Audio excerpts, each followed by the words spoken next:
اس کی کوئی رشتہ دار خاتون اس کے ہاتھ ملنے لگی۔ ایک بچہ بھاگ کر پانی لے آیا اور وہ ایک ہاتھ دل پر رکھے آہستہ آہستہ پانی پینے لگی۔ وہ اس لڑکی کو دیکھنے میں اتنا محب تھا کہ ارد گرد کو بالکل بھول گیا تھا۔ اس کے حواس قدرے درست ہوئے تو اس نے ادھر ادھر دیکھا۔ خاتون اسے سرزنش کر رہی تھی کہ وہ جھولے پر سوار کیوں ہوئی۔ میں کب آپا، وہ زیبی اور فضی نے زبردستی بٹھا لیا، میں نے منع بھی کیا، پھر بھی۔ اس کے آتشیں لب واہ ہوئے اور پھر جیسے بات کا سارا کروفر بھی وہیں سجدہ ریز ہو گیا۔ بس یہی لڑکی اور کوئی نہیں، اس نے فوراً فیصلہ کیا اور دل نے تصدیق کی مہر لگا دی، اور اگلے ہی پل وہ اس لڑکی کی آپا سے مخاطب تھا۔ میں عباد ہوں، گزشتہ 10 سال سے مانچسٹر میں مقیم ہوں، اچھی جاب، اچھی تنخواہ، اپنا گھر، اپنی گاڑی، نہ کوئی آگے نہ پیچھے۔ میں آپ کی بہن سے شادی کرنا چاہتا ہوں۔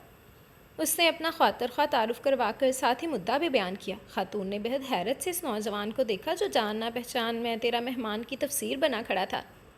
میری بہن؟ وہ خاتون معتجب ہوئی تھی۔ جی یہی تو، جو بھی خوف سے چلا رہی تھی۔ اس نے بینچ پر بیٹھی اس لڑکی کی طرف اشارہ کیا جو ہونک بنی اس اجنبی کو دیکھ رہی تھی، جو بڑے دھڑلے سے اس کا ہاتھ مانگ رہا تھا۔ یہ میری بہن نہیں، بیٹی ہے۔ خاتون مسکرائی تھی۔ جی؟ اب کہ وہ حیران ہوا تھا، اس نے ایک بار پھر آپا کا اور اس لڑکی کا جائزہ لیا تھا۔ دونوں کی عمروں میں خاص فرق معلوم نہ ہوتا تھا۔ چلیں زمینیں، آپا اس لڑکی سے مخاطب ہوئی تھی۔ جی؟ وہ سر کو دونوں ہاتھوں سے دباتی اٹھ کھڑی ہوئی۔ تھوڑی دیر بعد وہاں 2 لڑکیاں اور ایک خاتون 16-17 سالہ لڑکے کے ہمراہ آ گئیں۔ زرمینے کی ماں ہنس ہنس کر تھوڑی دیر پہلے کا واقعہ سنانے لگیں۔ یہ بات کو انہوں نے یکسر نظر انداز کر دیا تھا۔ وہ تل ملاتا ہوا کبھی زرمینے اور کبھی اس کی ماں کو دیکھ رہا تھا جو بڑے مزے سے اب آگے جا رہی تھی۔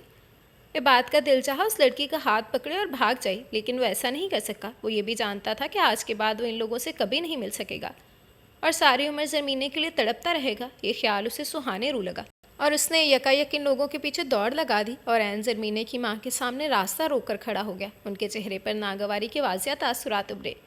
آپ نے میری بات کا جواب نہیں دیا، اس نے پوچھا۔ دیکھو لڑکے، انہوں نے غصے سے اس کی طرف دیکھا، تم بلا وجہ ہمیں تنگ کر رہے ہو۔ نہیں، میں تنگ نہیں کر رہا، اس کے لہجے میں قدرے لجاجت تھی۔ میں تو آپ سے آپ کی بیٹی کا ہاتھ مانگ رہا ہوں، اس نے بات مکمل کی۔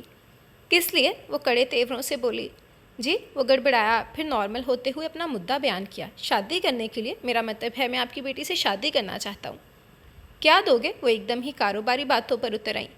جی؟ وہ ایک بار پھر معتجب ہوا کہ وہ کس طرح کی باتیں کر رہی ہیں۔ میرا مطلب ہے میں تو شادی کرنا چاہتا ہوں، میرا بینک بیلنس ہے، کچھ پراپرٹی ہے، مانچسٹر میں میرا فلیٹ ہے جہاں میں رہتا ہوں، اور وہ کوئی عام فلیٹ نہیں ہے، لاکھوں پاؤنڈز اس کی قیمت ہے، اور شادی کے بعد ظاہر ہے زمینیں بھی سب کی حصے دار ہوگی۔ وہ الجھ رہا تھا، پھر بھی اپنے بارے میں تفصیلات بتا ڈالیں۔ تب دوسری خاتون آگے بڑھی تھی۔ یہ باتیں سڑکوں پر کرنے کی نہیں ہوتی، تم کل شام کو گھر آؤ، وہاں بیٹھ کر تسلی سے باتیں ہوگی۔ اس خاتون نے سمجھداری کا مظاہرہ کیا، جبکہ زرمینے کی ماں ابھی تک اکھڑی کیفیت میں کھڑی تھی۔ وہ اسے ڈیفینس کے ایک بنگلے کا پتہ دے کر رخصت ہو گئی۔ یہ بات کو یقین نہیں تھا کہ انہوں نے اسے اپنے گھر کا صحیح ایڈریس دیا ہوگا، لیکن اگلے دن کم و بیش 1.5 گھنٹے کی جدوجہد کے بعد وہ مطلوبہ ایڈریس ڈھونڈنے میں کامیاب ہو گیا تھا۔ گیٹ چوکیدار نے کھولا تھا، اس کا نام پتہ پوچھ کر اندر چلا گیا تھا۔ عباد نے ایک بار پھر ہاتھ میں پکڑی چٹ پر لکھے ایڈریس اور نیم پلیٹ پر لکھے ایڈریس کا موازنہ کیا تھا۔ آ جائیں۔ چند لمحوں بعد چوکیدار پلٹا اور اسے ساتھ لے کر اندر آ گیا تھا۔ طویل روش پر چلنے کے بعد چوکیدار نے اسے ڈرائنگ روم میں لا بٹھایا۔ عباد ڈرائنگ روم کی سجاوٹ سے متاثر ہوئے بغیر نہ رہ سکا تھا۔ چھت پر لگے فانوس، فرشی کارپٹ اور دیواروں پر قیمتی پینٹنگز، کرسٹل پیس، میزیں، صوفے، غرض ہر چیز سے عمارت ٹپک رہی تھی۔ تھوڑی دیر بعد چائے اور لوازمات سے سجی ٹرالی لیے ایک ملازمہ اندر آ گئی تھی۔ آپ چائے پیجیے، بیگم صاحبہ ابھی آتی ہیں۔ وہ اسے چائے سرو کر کے چلی گئی تھی۔ وہ چائے کے ہلکے ہلکے سپ لینے لگا۔ تبھی زرمینے کی ماں اور وہ دوسری خاتون اندر داخل ہوئی۔ وہ احتراماً اٹھ کھڑا ہوا۔ اسے بیٹھنے کا کہہ کر انہوں نے خود بھی سامنے نشست سنبھال لی۔ عمر کیا ہے تمہاری؟ ان کی طرف سے پہلا سوال آیا۔ 30+، عباد نے چائے کا گھونٹ اندر اتارتے ہوئے جلدی سے بتایا۔ زرمینے 16+ ہے۔ ان خاتون کے چہرے پر بڑی معنی خیز مسکراہٹ ابھری۔ جی؟ وہ سر ہلا کر رہ گیا۔ تم ہمارے بارے میں کچھ جانتے ہو کہ نہیں؟ اگلا سوال مزید حیران کن تھا۔ عباد معتجب سا ان کی طرف دیکھنے لگا۔ زرمینے کی ماں نے جو کچھ اپنے اور اپنی فیملی کے بارے میں بتایا، اس کے بعد کوئی بھی مرد ان شادی کرنے کی نیت سے نہیں رک سکتا تھا، لیکن عباد آزاد منش تھا اور پھر فیملی بھی نہیں تھی، اس لیے اس نے ان ساری باتوں کو قطعی غیر اہم گردانا، اور اگلے ہی پل وہ بھی خالصتاً کاروباری لہجے میں ان سے مخاطب تھا۔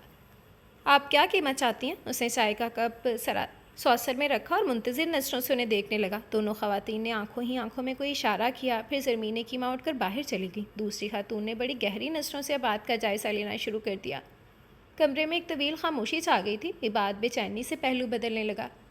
زرمینے ابھی کم سن ہے، بڑی دیر بعد خاتون گویا ہوئی۔ وہ سمجھ گیا اب زرمینے کی قیمت بڑھانے کے لیے بہت سی باتیں گنوائی جائیں گی۔ ابھی اس کی نت بھی نہیں اتری۔ اصل میں زرمینے اور مزاج کی لڑکی ہے، اس کی 2 بڑی بہنیں اور بھی ہیں، وہ سارے ہنر سے آگاہ بھی ہیں، تم اگر چاہو تو ان کو دیکھ لو، وہ زرمینے سے زیادہ خوبصورت بھی ہیں۔ یہ بات کی سوچ صحیح ثابت ہوئی تھی۔ مجھے زرمینے سے شادی کرنی ہے اور میں نے اچھی طرح سے سوچ لیا ہے، آپ قیمت بتائیں، وہ سنجیدگی سے گویا ہوا۔ شادی کتنے دن یا مہینے چلے گی؟ میرا مطلب ہے زرمینے کو واپس کب بھجوائیں گے؟ ان خاتون کا اگلا سوال آیا۔ یہ بات کا دماغ کھول گیا، لیکن اس سے خود پر قابو رکھا تھا۔ میں نے بتایا نا محترم خاتون، میں زرمینے سے شادی کر کے اس کو اپنے ساتھ لے جاؤں گا، وہ میرے گھر میری بیوی بن کر رہے گی، آپ سودا طے کریں کتنے کا چیک کاٹوں، اس نے حتمی انداز میں کہا تو وہ خاتون ہنستی تھیں۔ آپ فیصلہ بہت جلدی میں کر لیتے ہیں، چلیں آپ زرمینے سے ملاقات کیجیے، اس کے بعد آپ خود طے کیجیے گا کہ اپنی پسند کی قیمت، اور میں دیکھوں گی کہ آپ کی پسند کی قیمت کیا ہے، وہ خاتون کہتے ہوئے اٹھ کر باہر چلی گئی تھی۔ اب آج چکرا کر رہ گیا تھا۔ تھوڑی دیر بعد زرمینے آ گئی، آتشی رنگ کے جارجٹ کے سوٹ میں ہلکے میک اپ کے ساتھ اس کا حسن بھی 2 آتشا ہو رہا تھا۔ عباد اسے دیکھ کر پہلو بدل کر رہ گیا، وہ آداب کر کے اس کے دائیں ہاتھ والے صوفے پر بیٹھ گئی، وہ سر جھکائے دونوں ہتھیلیاں اپنی گود میں درے بیٹھی تھی۔ پتہ نہیں ان خرانٹ عورتوں نے اسے کیا بتا کر بھیجا تھا، وہ یکٹک اسے دیکھے گیا۔ عورت یا عورت کی قربت اس کے لیے نئی چیز نہیں تھی۔ گزشتہ 10 سالوں میں اسے عورت کے قربت کے اتنے مواقع میسر آئے تھے کہ وہ گنتی بھی نہیں جانتا تھا، لیکن اس لڑکی کو دیکھتے ہی اسے ایک دم گھر بسانے کا خیال آیا تھا۔ اب اس کا دل باہر کی زندگی سے اکتا گیا تھا، وہ چاہتا تھا جب دن بھر کا تھکا ہارا وہ واپس آئے تو فلیٹ پر موجود اس کی خریدی ہوئی عورت کی بجائے ایک ایسی عورت اس کا استقبال کرے جو اس کی محبت کے نشے میں چور ہو۔ وہ صبح ہونے پر اسے چھوڑ نہ جائے بلکہ اپنی دل فریب مسکراہٹ سے اسے جگائے، اس کے لیے ناشتہ تیار کرے، کھانا بنائے، دروازے تک اسے چھوڑنے جائے، اس کا انتظار کرے، اور یہ سب اسے زرمینے کی صورت میں مجتمع نظر آیا تھا۔ کافی دیر بعد اس نے اپنا دایاں ہاتھ دھیرے سے اس کی ہتھیلی پر رکھ کر پوچھا، میں تمہیں عزت کی زندگی دینا چاہتا ہوں، کیا تمہیں منظور ہے؟ اور زرمینے کی آنکھوں میں آنسو بھرے اسے دیکھتی وہاں سے اٹھ کر بھاگی تھی۔ آپ جتنی چاہیں رقم بھر لیں، میں کل ہی زرمینے سے نکاح کرنا چاہتا ہوں۔ عباد نے ایک بلینک چیک زرمینے کی ماں کے حوالے کیا، اور زرمینے کی ماں چمکتی آنکھوں سے بلینک چیک کو دیکھتی مسکرا کر سر ہلانے لگیں۔ اگلے دن وہ شادی کی شاپنگ، جس میں زرمینے کا روسی جوڑا، زیورات، پھل، مٹھائیاں شامل تھے، کے ساتھ اس بنگلے پر پہنچ گیا تھا۔ میرا یہاں کوئی واقف نہیں، اس لیے گواہوں کا بندوبست بھی آپ کو ہی کرنا ہوگا۔ اس نے سارا سامان زرمینے کی ماں کے حوالے کیا۔ وہ مسکرا کر ایک کمرے میں لے گئیں جہاں چند اور لوگ بھی جمع تھے، لیکن وہ حلیہ سے قطعت موزز نہیں لگ رہے تھے۔ یہ بات زرمینے نے اس کے کندھے سے سر ٹکائے پکارا، اور وہ اپنے خیالات کے تسلسل سے باہر نکل آیا۔ کیا ہوا؟ وہ اس پر جھکا۔ میں سوچ رہی ہوں سب کچھ کتنا اچانک ہو گیا۔ وہ آنکھیں موندے گزشتہ دنوں کے سحر میں گم تھی، وہ دن جو اس نے عباد کی قربت میں ان خوبصورت وادیوں میں گزارے تھے۔ ہاں، وہ دھیرے سے مسکرایا۔ میری زندگی کا ایسا کچھ پلان نہیں تھا، گھر، بیوی، بچے، میں نے کبھی سوچا ہی نہ تھا ان سارے جمیلوں میں پڑنے کا، لیکن تمہیں دیکھ کر میرے سارے ارادے ریت کے محل ثابت ہوئے۔ اس میں کوئی شک نہیں مینو، تم نے مجھے فتح کر لیا، وہ سرشاری سے بولا، اور ایسے ہی سرشاری کی کیفیت زرمینے پر بھی تاری تھی۔ ایئر ہوسٹس اعلان کر رہی تھی کہ وہ لینڈ کرنے والے ہیں۔ پتہ نہیں رچرڈ ایئرپورٹ آیا بھی ہوگا یا نہیں، جہاز سے اترتے ہوئے بات نے سوچا، پھر موبائل نکال کر بٹن پش کرنے لگا۔ رات بھر ہونے والی برف باری کچھ دیر کو تھمی تھی۔ اس نے گرم پانی سے شاور لینے کے بعد اپنے لیے کافی کا مگ تیار کیا، ساتھ ہی پہننے والے کپڑوں کی سلیکشن بھی کی۔ رات کی نسبت وہ خاصا پرسکون تھا، وہ اضطرابی کیفیت شاید کچھ دیر سو لینے سے ختم ہو گئی تھی۔ اسے احساس ہو رہا تھا کہ رات اس نے کرسٹی سے مس بہیو کیا تھا اور اسے سیدھے سبھاؤ اپنے گھر سے نکل جانے کا کہا تھا۔ وہ یقیناً اس سے خفا ہو چکی ہوگی، اسے آج کرسٹی کے ساتھ ڈنر کر لینا چاہیے۔ اس نے پلان کیا، اس نے کرسٹی کو SMS کیا، شام کو واپسی پر وہ اسے اسٹور سے پک کرنا چاہ رہا تھا۔ پھر وہ دھیمے لہجے میں گنگناتا ہوا تیار ہونے لگا۔ الیکٹرک کیٹل سے کافی انڈھیل کر کپ اس نے ہاتھ میں پکڑا اور پھر دریچے میں آ کھڑا ہوا۔ اسے ہمیشہ وہاں کھڑے ہو کر کافی پینا اچھا لگتا تھا۔ باہر کا منظر وہی کل والا تھا، کبھی کبھی اسے زندگی بہت ٹھہری ہوئی لگتی۔ جامت تبھی اس کے موبائل پر بیپ ہوئی، اس نے دیکھا ایبی کالنگ آ رہا تھا۔ اسے ایک دم کچھ یاد آیا۔ یس کا بٹن پش کرتے ہوئے اس نے بولنا شروع کر دیا، تم بے فکر رہو، میں پہنچ رہا ہوں 10 منٹ میں۔ 10 منٹ میں کیا اڑ کر آ رہے ہو؟ دوسری جانب سے استثنائیہ کہا گیا، تمہارے پہنچنے سے پہلے میں پہنچ جاؤں گا۔ ڈونٹ وری، اس نے موبائل آف کیا، اپنا رین کوٹ اٹھا کر کندھوں پر ڈالا، برف باری کسی بھی وقت شروع ہو سکتی تھی۔ اپنا والیٹ، کی رنگ اور موبائل جیبوں میں ڈالتا وہ اجلت سے باہر نکلا۔ راستے میں اسے ایبی کے فلیٹ کا جائزہ بھی لیتے ہوئے جانا تھا اور اس کے پاس اس وقت نہایت کم وقت تھا۔ عباد اور اس کا انگریز دوست، اس کا تعارف اس نے شاید رچرڈ کہہ کر کروایا تھا، مسلسل باتوں میں مصروف تھے اور یہ گفتگو انگلش میں ہو رہی تھی۔ زرمینے انگلش میں روانی نہیں رکھتی تھی، پھر بھی تھوڑی بہت سمجھ ضرور لیتی تھی۔ لیکن جس تیز رفتاری سے وہ بول رہے تھے اس کے پلے بالکل بھی کچھ نہیں پڑ رہا تھا۔ ڈرائیونگ سیٹ پر بیٹھے اس شخص نے اس پر ایک نگاہ ڈالنا بھی گوارا نہیں کیا۔ صرف تعارفی رسم ادا ہوئی تھی، یہ میرا دوست اور پارٹنر رچرڈ، اور رچرڈ یہ میری وائف سرمینے، اور اس کے بعد وہ انگریزی زبان میں مصروف گفتگو ہو گئے۔ سرمینے گاڑی سے باہر دیکھنے لگی تھی۔ تقریباً پون گھنٹے کی ڈرائیو کے بعد وہ ایک بہت اونچی بلڈنگ کے سامنے رکے تھے۔ ہمارا فلیٹ اس میں ہے، عباد نے پلٹ کر اسے بتایا، اور وہ سر ہلا کر دوبارہ اس اونچی بلڈنگ کو دیکھنے لگا جس میں اوپر تک کھڑکیاں اور بالکنیاں بنی تھیں۔ رچرڈ انہیں ڈراپ کر کے چلا گیا۔ وہ گاڑی سے اتر کر منتظر نظروں سے عباد کو دیکھنے لگی جو کسی گہری سوچ میں گم تھا۔ کیا ہوا عباد؟ اس کا شانہ ہلا کر پوچھنے لگی۔ نہیں کچھ نہیں، وہ ایک دم چونکا، پھر نفی میں سر ہلاتے ہوئے آگے بڑھ گیا۔ سرمینے نے اس کی تقلید کی تھی۔ فلیٹ بہت زبردست تھا اور اس کی سجاوٹ عباد کی نفاست کی آئینہ دار تھی۔ سرمینے نے دلچسپی سے سارا فلیٹ دیکھا۔ Bedrooms, kitchen, T V, lounge, غرض ہر جگہ کی سیٹنگ انتہائی خوبصورت تھی۔ یہ گھر اس کا ہے، ایک طمانینت بھری سوچ اس نے اس کا احاطہ کیا تھا۔ تم بھی ایزی ہو جاؤ، رچرڈ ابھی کھانا لے کر آتا ہوگا۔ عباد کی آواز اسے خوشکن تصورات کی دنیا سے باہر لائی تھی۔ وہ سر ہلاتے ہوئے اپنا بیگ گھسیٹے ڈریسنگ روم میں چلی گئی۔ جب فریش ہو کر آئی تو عباد آتش دان میں آگ جلائی حرارت لے رہا تھا۔ اسے دیکھ کر وہ بھرپور طریقے سے مسکرایا۔ سرمینے بلش ہو کر ادھر ادھر دیکھنے لگی۔ آ جاؤ، بہت سردی ہے، وہ ہولے سے بولا۔ زرمین نے تھوڑا سا ہچکچا کر اس کے قریب جا کر بیٹھ گئی۔ بہت خوبصورت لگ رہی ہو اس وقت، وہ چہرہ اس کے بہت قریب لا کر بولا۔ تبھی بدبو کا ایک ناگوار بھبکا زرمین کی ناک سے ٹکرایا اور اس نے گھبرا کر عباد کے ہاتھ کی طرف دیکھا۔ آپ ڈرنک کرتے ہیں؟ بے ساختہ اس کے لبوں سے ادا ہوا۔ او جانمن، تمہاری شربتی آنکھوں کے سامنے سارے نشے ہیج ہیں۔ اس نے ایک بازو اس کی کمر میں حمائل کرتے ہوئے سرگوشی کی اور زرمین عجیب سی کیفیات میں گھری کھسمسانے لگی تھی۔ سردی بہت بڑھ گئی ہے، کرسٹی نے ڈانسنگ فلور پر ہیری کے سنگ ہولے ہولے جھومتے ہوئے کہا تھا۔ وہ آج بہت خوش تھی، ہیری بہت دنوں بعد اسے ڈنر پر لایا تھا، ورنہ پچھلے کئی ماہ سے وہ ہیری میں کئی تبدیلیاں نمایاں ہوتے دیکھ رہی تھی اور چاہنے کے باوجود بھی وہ ڈسکس نہیں کر سکی تھی۔ اس کے اندر کہیں خوف تھا کہ ہیری اس سے ناراض ہو جائے گا اور ہیری کے ناراض ہونے کا رسک وہ نہیں لے سکتی تھی۔ اسے اپنا سر ہیری کے شانے پر ٹکا دیا۔ ہیری نے اس کے گولڈن بالوں پر ایک نظر ڈالی اور پھر ایک دم سے اسے اپنے آپ سے الگ کر کے وہ ڈانسنگ فلور سے نیچے اتر آیا۔ کرسٹی نے معتجب ہو کر اسے دیکھا، پھر ٹھنڈی آہ بڑھتی وہ بھی اس کے پیچھے چلی آئی۔ ہیری کا چہرہ اس سمے سرخ ہو رہا تھا۔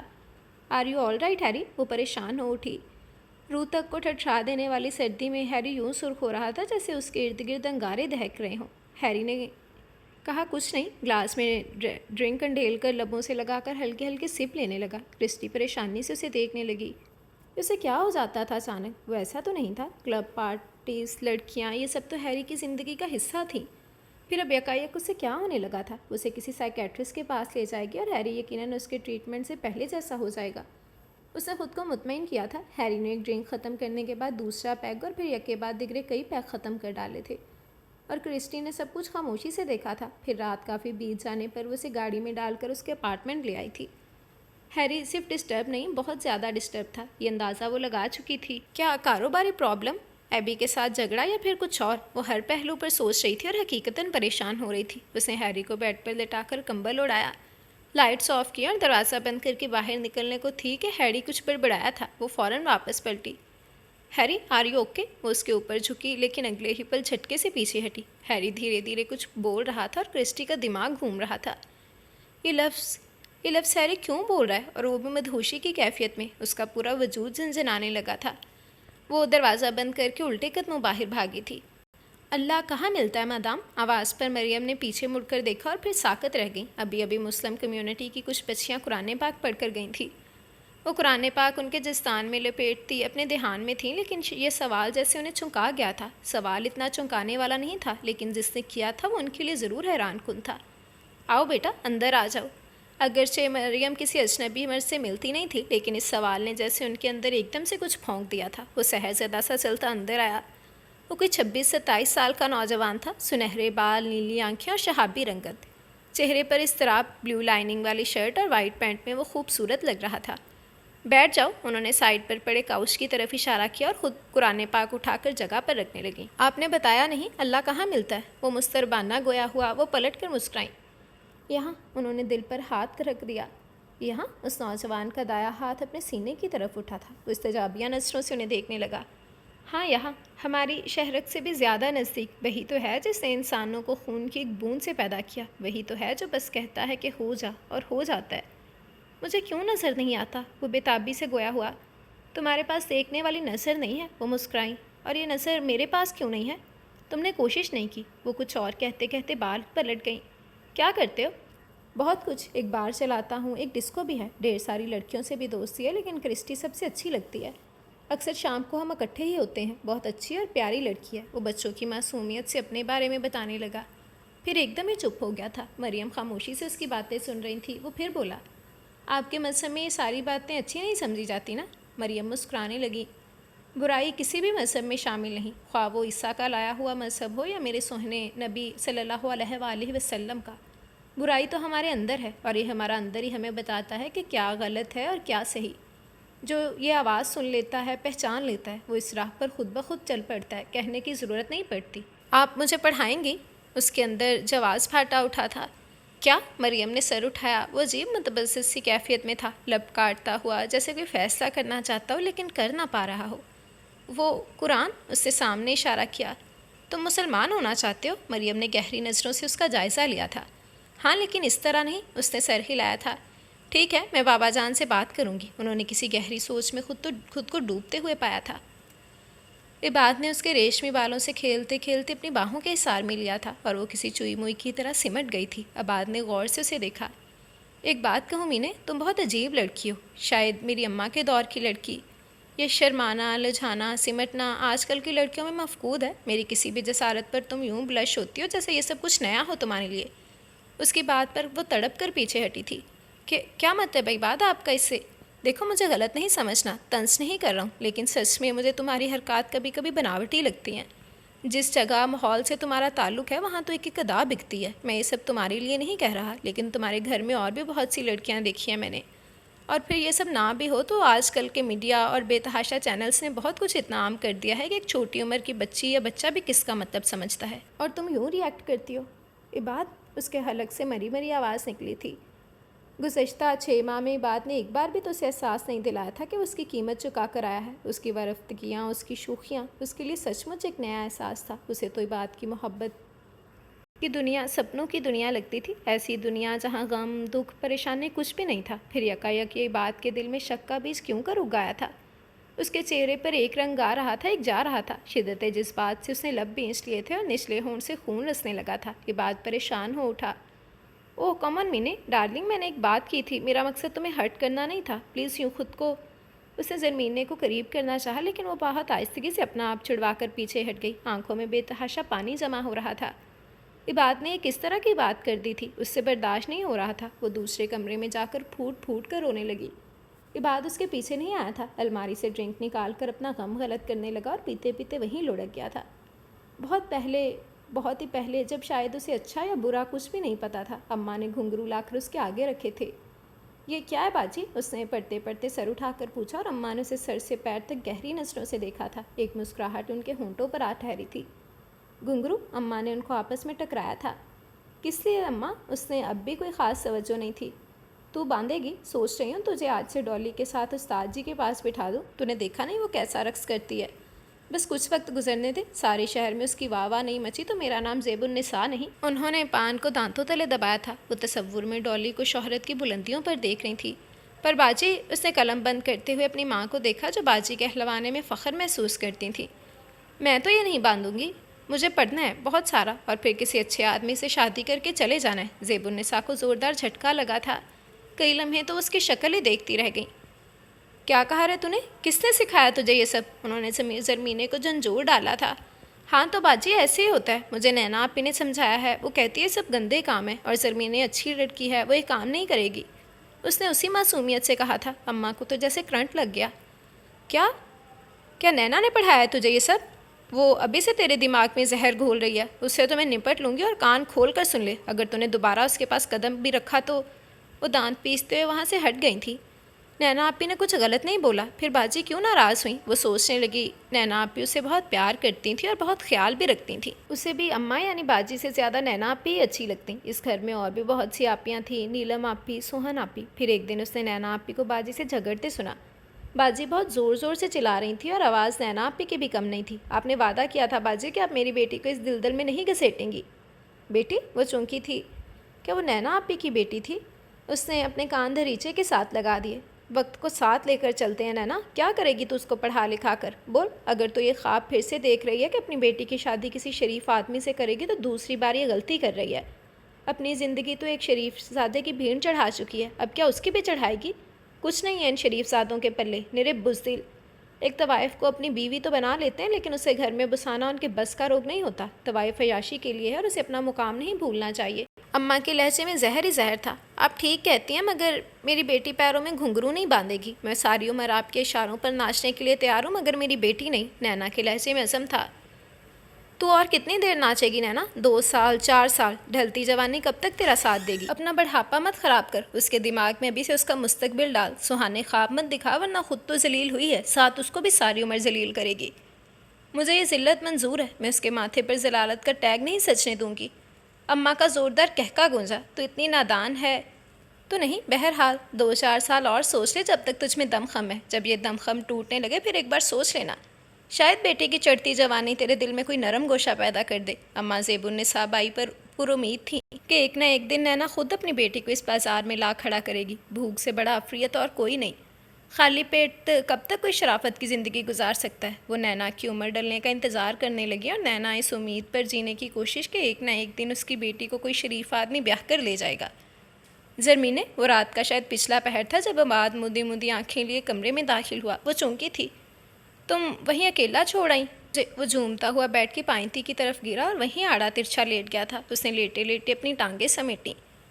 میں سلجھن میں ہوں، تم طوائف کی بیٹی ہو پر لگتی کیوں نہیں ہو؟ اس کی سوئی ہنوس وہیں اٹکی ہوئی تھی۔ زرمینے کے لبوں سے سرد آہ نکلی۔ اس لیے کہ میری رگوں میں ایک شریف باپ کا خون ہے اور میری ماں نے مجھے حرام کی کمائی سے نہیں اپنے ہاتھوں کی محنت کی کمائی سے پالا ہے۔ اس نے بے حد آہستگی سے کہہ کر کروٹ بدل لی تھی۔ جو داغ ازل سے ماتھے پر لگ جائے وہ کبھی نہیں مٹتا، دنیا والے مٹنے ہی نہیں دیتے۔ زیب النساء کا کبھی کا کہا ہوا جملہ اس کی سماعتوں میں گونجا اور وہ بے آواز رونے لگی تھی۔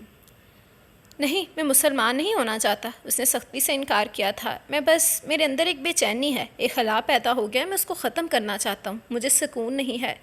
یہ شراب جو میں بچپن سے پیتا آیا ہوں اب میرے اندر آگ لگا دیتی ہے۔ میں نے اپنی زندگی کے 11 سال عورتوں کے ساتھ گزارے ہیں، ان کی قربت میں، لیکن اب کسی عورت کو دیکھتے ہی میرے وجود میں چنگاریاں سی پھوٹنے لگتی ہیں۔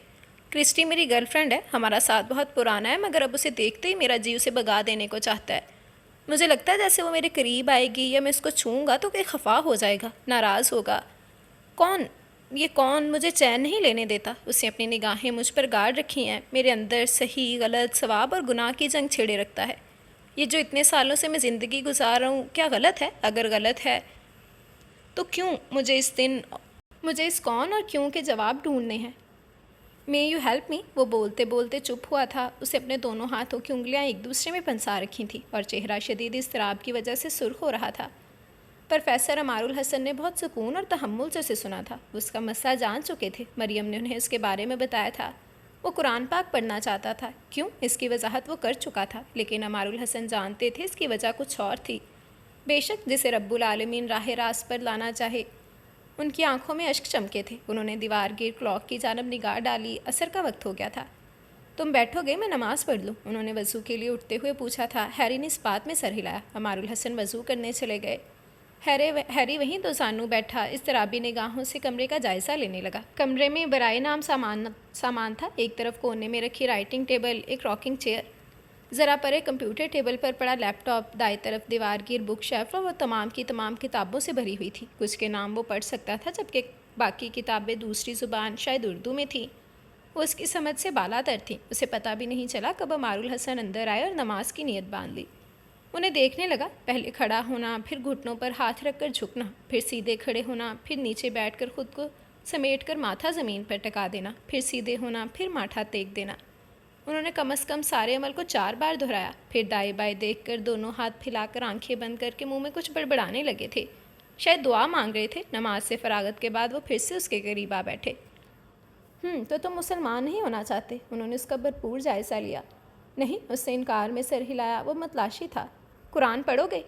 میں بس اس کون کے بارے میں جاننا چاہتا ہوں، کیا قرآن پڑھنے سے میں اس کے بارے میں جان سکوں گا؟ اور امار الحسن خاموشی سے اس کا چہرہ تکنے لگے۔ وہ کافی دیر وہاں بیٹھا اپنے دل کی باتیں کرتا رہا، چھوٹی چھوٹی باتیں، اپنی بدلتی کیفیت کی باتیں۔ وہ کھوج کی کیفیت میں تھا، پھر اسی طرح وہ اٹھا اور چلا گیا۔ امار الحسن اس کی کیفیت کو سمجھ رہے تھے، لیکن وہ چاہتے تھے کہ اس کھوج کا سرا وہ خود ڈھونڈے۔ تاکہ اس کی صحیح سمت کا تعین کیا جا سکے۔ اب تو وہ بھی سوچنے لگی تھی کہ وہ طوائف کی بیٹی تھی تو لگتی کیوں نہیں تھی۔ وہ گھنٹوں آئینے کے سامنے کھڑی رہتی، اپنے جسم اپنے چہرے کا ایک عضو ٹٹولتی۔ کیا ہوتا ہے طوائف میں جو عام عورت میں نہیں ہوتا، یا عام عورت میں کیا ہوتا ہے جو طوائف میں نہیں ہوتا؟ وہ سوچتی اور سوچتی چلی جاتی۔ عباد پہلے کی طرح اس سے پیار کرتا تھا، اس کا خیال بھی رکھتا، لیکن رات کو اس کا وہی سوال ہوتا جو وہ گھما پھرا کر کرتا۔ وہ شرماتی تو اعتراض، وہ بے باک ہوتی تو اعتراض، وہ چپ کر کے لیٹ جاتی تو اعتراض، وہ اس کے دن بھر کی روداد سننا چاہتی تو اعتراض۔ رات اس کے لیے آرام نہیں تکلیف دہ بن کر اترتی اور وہ حقیقتاً کانٹوں پر گزارتی، لیکن صبح ہوتے ہی عباد کے چہرے پر ماسک چڑھ جاتا اور وہ نئے سرے سے آئینے کے سامنے آ کھڑی ہوتی۔ رات وہ عباد کے سوالات کی زد میں ہوتی اور دن کو وہ خود اپنا محاسبہ کرنے بیٹھ جاتی۔ اپارٹمنٹ کی ایک ایک چیز اسے کھانے کو دوڑتی۔ اس کا دل چاہتا وہ یہاں سے بھاگ جائے، پر کہاں؟ عباد رات گئے شراب کے نشے میں دھت آتا اور اب تو وہ دعائیں کرتی رات نہ ہی آئے تو اچھا ہے، کل شام پھر گھر میں گیٹ ٹوگیدر رکھی ہے۔ صبح ناشتے پر عباد نے اطلاع دی تو سلائس کی طرف بڑھتا ہاتھ رک سا گیا تھا، پھر اس کے گلے سے مری مری آواز نکلی۔ عباد نے چائے کا گھونٹ لیا اور بتانے لگا، کل سارے دوست آئیں گے اور پلیز تم وہ اپنے بیکورڈ بلکہ آکورڈ ڈریسز کہیں پھینکوا دو۔ میں نے مارتھا سے کہہ دیا ہے، وہ تمہارے لیے ڈریسز بھجوا دے گی اور شام کو آ کر تمہاری لک بھی چینج کر دے گی۔ یہ جو پینڈو سی لک ہے نا تمہاری، مجھے چڑ ہوتی ہے اس سے۔ اس نے جوس کا گلاس ٹیبل پر رکھتے ہوئے ایک تمسخرانہ نظر اس کے وجود پر ڈالی۔ عباد، آپ کو میری اسی لک سے محبت ہوئی تھی؟ اس نے ڈرتے ڈرتے کہا۔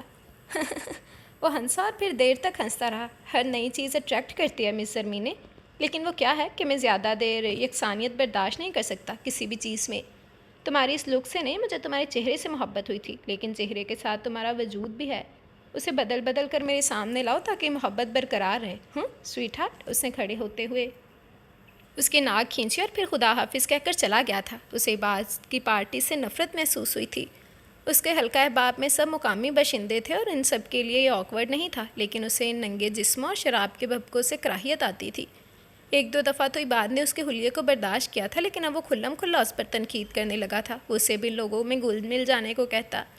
اس کے دوست اس کا ہاتھ پکڑتے، اسے ڈانسنگ فلور پر لے آتے، وہ ہچکچاتی، کچھ دیر ان کا ساتھ دیتی، پھر موقع ملتے ہی ادھر ادھر ہو جاتی، لیکن عباد کی کرخت نظریں اسے پھر ڈھونڈ لاتی۔ پچھلی گیدرنگ میں تو حد ہی ہو گئی تھی۔ اس کے بزنس پارٹنر نے پہلے تو اس کی کمر میں ہاتھ ڈالے خوب ہی ڈانس کیا، پھر آہستہ آہستہ وہ اونچی حرکتوں پر اتر آیا اور تب وہ اسے زور سے پرے دھکیلتے بھاگتے ہوئے وہاں سے آ گئی تھی۔ عباد اس وقت کہیں اور کسی کے ساتھ گم تھا، لیکن بعد میں جب اسے پتہ چلا تو اس نے زرمینے کی خوب دھنائی کی۔ میں اس کیٹیگری کی لڑکی نہیں ہوں عباد، اگر مجھے یہ سب کرنا ہوتا تو میں پڑی رہتی وہیں کوٹھے پر، لاکھوں کماتی، لیکن تم تو مجھے میری ہی نظروں سے گرا رہے ہو۔ میں تمہاری عزت ہوں، کچھ تو خیال کیا کرو۔ وہ رونے لگی، لیکن اس پر اس کے رونے کا قطعی اثر نہ ہوا، بڑے آرام سے جا کر سو گیا۔ وہ ساری رات سے سکتی کراہتی رہی اور صبح اس کی آنکھ لگ گئی۔ عباد کب اٹھا کب گیا اسے خبر نہ ہوئی۔ دوپہر کو اس کی آنکھ کھلی تو فوراً اٹھ بیٹھی۔ اس کا جسم بری طرح سے دکھ رہا تھا۔ اپنے لیے کافی بناتے ہوئے اس کی نظر کھڑکی سے باہر پڑی۔ موسم ابر آلود تھا اور سردی میں شدت آ چکی تھی۔ سامنے والے اپارٹمنٹ کی کھڑکی میں اسے کوئی استدادہ نظر آیا۔ وہ بلا ارادہ ہی اسے تکنے لگی۔ کافی کے سپ لیتے ہوئے وہ مسلسل اسے دیکھتی رہی، تبھی اس کی نظروں کی محویت کو جان کر اس نے ہاتھ ہلایا۔ وہ شرمندہ ہو کر پلٹ آئی۔ کیا سوچا ہوگا اس نے کہ میں؟ وہ تیزی سے باہر آئی جیسے وہ کھڑکی توڑ کر اندر گھسا رہا ہو۔ اس شام پہلی بار اس نے اماں نینا آپی کو فون کیا تھا۔ جب وہ وہاں سے نکلی تھی تو نینا نے اس سے عہد لیا تھا کہ وہ پلٹ کر نہیں دیکھے گی۔ اسے عباد پر بھروسہ تھا یا زرمینے پر پتہ نہیں، لیکن زرمینے نے بھی سوچا تھا کہ وہ عباد کی محبتوں میں اپنا ماضی بلا دے گی، کبھی پلٹ کر نہیں دیکھے گی۔ لیکن 6 ماہ ہی عباد کی شدتوں اور محبتوں کے خول اترنے لگے تھے، اور وہ اتنی مضبوط بہرحال نہیں تھی کہ ڈر جاتی۔ اماں کی آواز سنتے ہی جیسے اس کے زخموں کی ٹھیسوں میں شدت آ گئی۔ وہ بے اختیار رونے لگی۔ کیا ہوا امینے؟ ان کا دل یک بارگی دہلا تھا۔ کیا اس کے ساتھ بھی وہی ہوا جو خود ان کے ساتھ ہوا تھا؟ مینے سب ٹھیک ہے نا؟ انہوں نے آواز دھیمی رکھی تھی۔ مبادہ بازی کے کانوں میں بھنک بھی پڑے۔ ہاں اپا، اس نے بمشکل خود پر قابو پایا تھا، بس یوں ہی آپ لوگوں کی یاد آ گئی۔ اس نے فوراً بات بنائی۔ یہ بات تجھے ٹھیک تو رکھتا ہے نا؟ دیکھ، ہمیں یاد مت کرنا، یہ اچھی یادیں نہیں ہیں، کوشش کر کے بھلا دینا سب، کچھ بھی ناممکن نہیں ہوتا۔ اچھا باجی آ رہی ہیں، میں فون رکھتی ہوں۔ انہوں نے فون بند کر دیا اور وہ ریسیور کو تکتی رہ گئی۔ ہیری، تم بدل گئے ہو بہت زیادہ، آج کل تمہارا اٹھنا بیٹھنا کن لوگوں میں ہے؟ کرسٹی آج بہت غصے میں تھی۔ ہیری کو چند چیزیں لینا تھیں اور وہ کرسٹی کے ساتھ اسٹور پر آیا تھا۔ کافی دنوں سے ان کا رابطہ منتقع تھا۔ وہ کئی بار اس کے فلیٹ پر بھی گئی، لیکن وہ لاکڈ ملا، فون آف ہوتا تھا، اور آج جب وہ اسے نظر آیا تو وہ پھٹ پڑی تھی۔ اس کی بڑی ہوئی شیو، عجیب ملجگا سا حلیہ، یہ وہ ہیری تو نہ تھا؟ نہیں تو میں کیوں بدلوں گا، اور کس لیے؟ اسے شاپنگ بیگ کس کر پکڑا تھا جیسے وہ ہاتھوں سے چھوٹ کر نیچے گر جائے گا۔ ہیری، کیا تم کسی اور سے محبت کرنے لگے ہو؟ وہ اس کے سامنے آ کھڑی ہوئی تھی۔ محبت؟ وہ ہنسا۔ یہ محبت وغیرہ کچھ نہیں ہوتی کرسٹی، اصل مزہ تو عشق کرنے میں ہے۔ اس نے باہر جانے کے لیے قدم بڑھائے، وہ بھاگ کر مد مقابل آئی تھی۔ میں آج شام تمہارے ساتھ گزارنا چاہتی ہوں اور اس بارے میں کوئی انکار نہیں سنوں گی، اس نے قطعیت سے کہا تھا۔ نہیں، میں شام کو گھر پر نہیں ہوں۔ اسے شاپنگ بیگ دوسرے ہاتھ میں منتقل کیا اور جوتے کی ٹو سے پلر کو ٹھوکر مارنے لگا۔ ہیری، تم شام جہاں بھی گزارو گے میں وہاں جانا چاہوں گی۔ اوکے، شام کو ملیں گے۔ وہ الٹے قدموں لوٹ گئی اور وہ گھر آ گیا تھا۔ اب اس کرسٹی سے کیسے پیچھا چھڑاؤں؟ اگر اسے پتہ چل گیا کہ میں کہاں جاتی ہوں تو خود تو طوفان کھڑا کرے گی، ساتھ ہی پورے ملک میں ہنگامہ مچا دے گی۔ تمام راستے وہ یہی سوچتا رہا تھا اور اسی لیے کرسٹی کے پہنچنے سے پہلے ہی وہ نکل آیا۔ جب وہ لفٹ سے نیچے آ رہا تھا اس نے کرسٹی کو اوپر جاتے دیکھا۔ اسے شکر ادا کیا کہ وہ اس کے آنے سے پہلے نکل آیا تھا۔ آج کل وہ عمار الحسن کے ساتھ شام کو واک کے لیے جا رہا تھا۔ غیر ارادی طور پر وہ ان کے معاملات زندگی کا مشاہدہ کرنے لگا تھا۔ عمار الحسن اسے آہستہ آہستہ غیر محسوس طریقے سے اسلام کے بارے میں بتاتے رہتے۔ کبھی نبی کریم صلی اللہ علیہ وآلہ وسلم کی عظمت کے بارے میں کوئی واقعہ سنا دیتے، کبھی ان کی تبلیغ میں پیش آنے والی مشکلات کا تذکرہ کرتے، ان کے ساتھیوں کا نبی پاک صلی اللہ علیہ وآلہ وسلم سے عشق بیان کرتے، اور ان کی گفتگو کا اختتام ہمیشہ اس جملے پر ختم ہوتا: آپ صلی اللہ علیہ وآلہ وسلم وجہ تخلیق کائنات ہیں۔ اور کبھی کبھی بات کرتے ہوئے رک جاتے، پھر تبسم کے ساتھ کہتے: عشق کرنا ہے تو نبی کریم صلی اللہ علیہ وآلہ وسلم سے کرو، اللہ آپ سے محبت کرنے لگے گا، پھر تم عشق کی کرامات دیکھو گے۔ دنیاوی عشق تو دکھ دیتا ہے، رلاتا ہے، یہ عشق تمہیں سکون، سکھ اور راحتیں دے گا۔ بس نبی کریم صلی اللہ علیہ وآلہ وسلم کا دامن تھام لو۔ جو اللہ کے محبوب سے محبت کرے گا اس کی محبت، اس کی رضا خود بخود پالے گا۔ اور اس رات وہ خوب رویا، اس کے اندر کی بے چینی نے اسے جی بھر کے رلایا، اسے اس نامکمل عشق نے رلایا جس کو وہ مکمل نہیں کر پا رہا تھا۔ تبھی اگلے روز صبح سویرے ہی وہ عمار الحسن کے گھر پہنچ گیا۔ موسم آج بھی بے حد خراب تھا، برف باری سے راستے بند تھے اور سردی ایسی کہ رگوں میں خون منجمد کیے دیتی تھی۔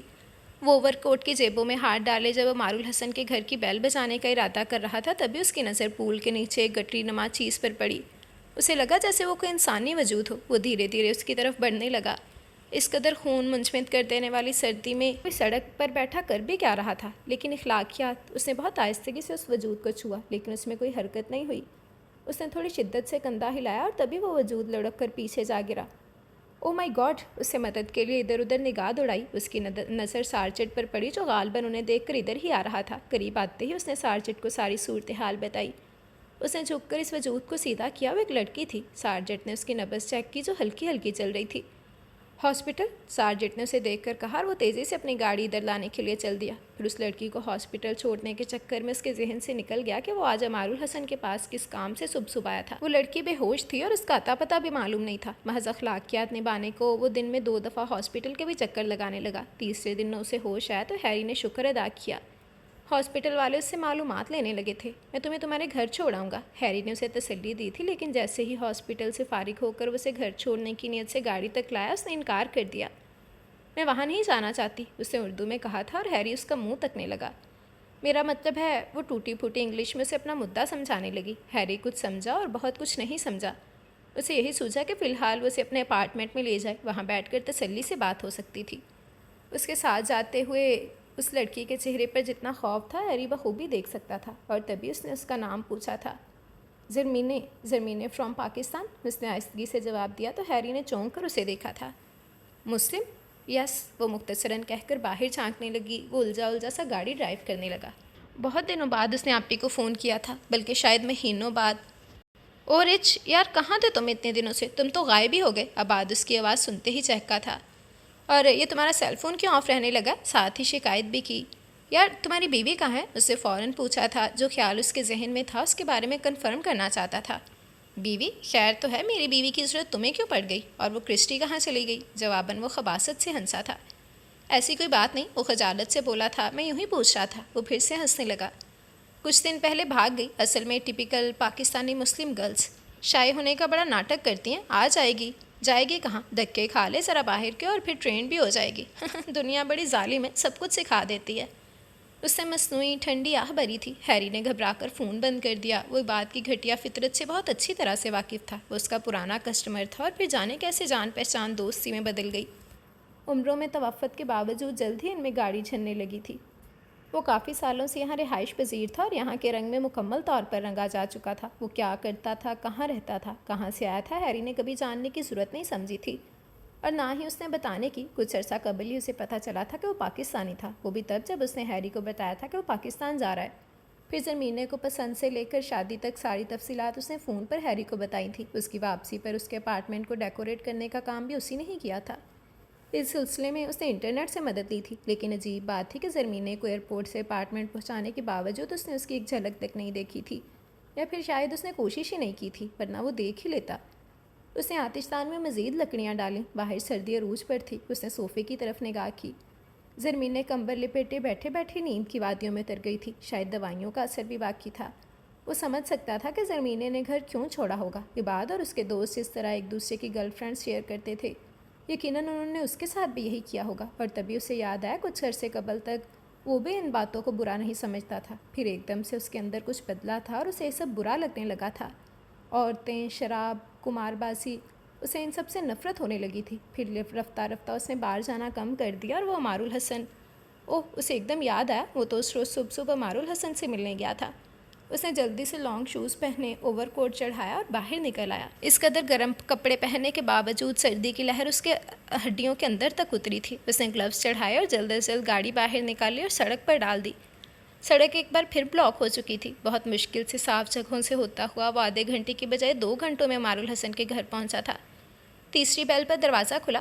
عمار الحسن سردی سے ٹھٹھرتے ہوئے اس نے مختصراً کہا، بیمار ہے وہ، تم اندر آنا چاہو تو آ سکتے ہو۔ انہوں نے بتاتے ہوئے سائڈ پر آ کر اس کے گزر جانے کا راستہ بنایا تھا۔ وہ جھجکتا ہوا اندر آیا۔ مریم اس کے لیے کافی لینے چلی گئیں۔ وہ عمار الحسن کے پاس چلایا۔ وہ آتش دان کے قریبی میٹرس لگائے لیٹے تھے۔ آؤ، وہ خوش دلی سے مسکرائے تھے۔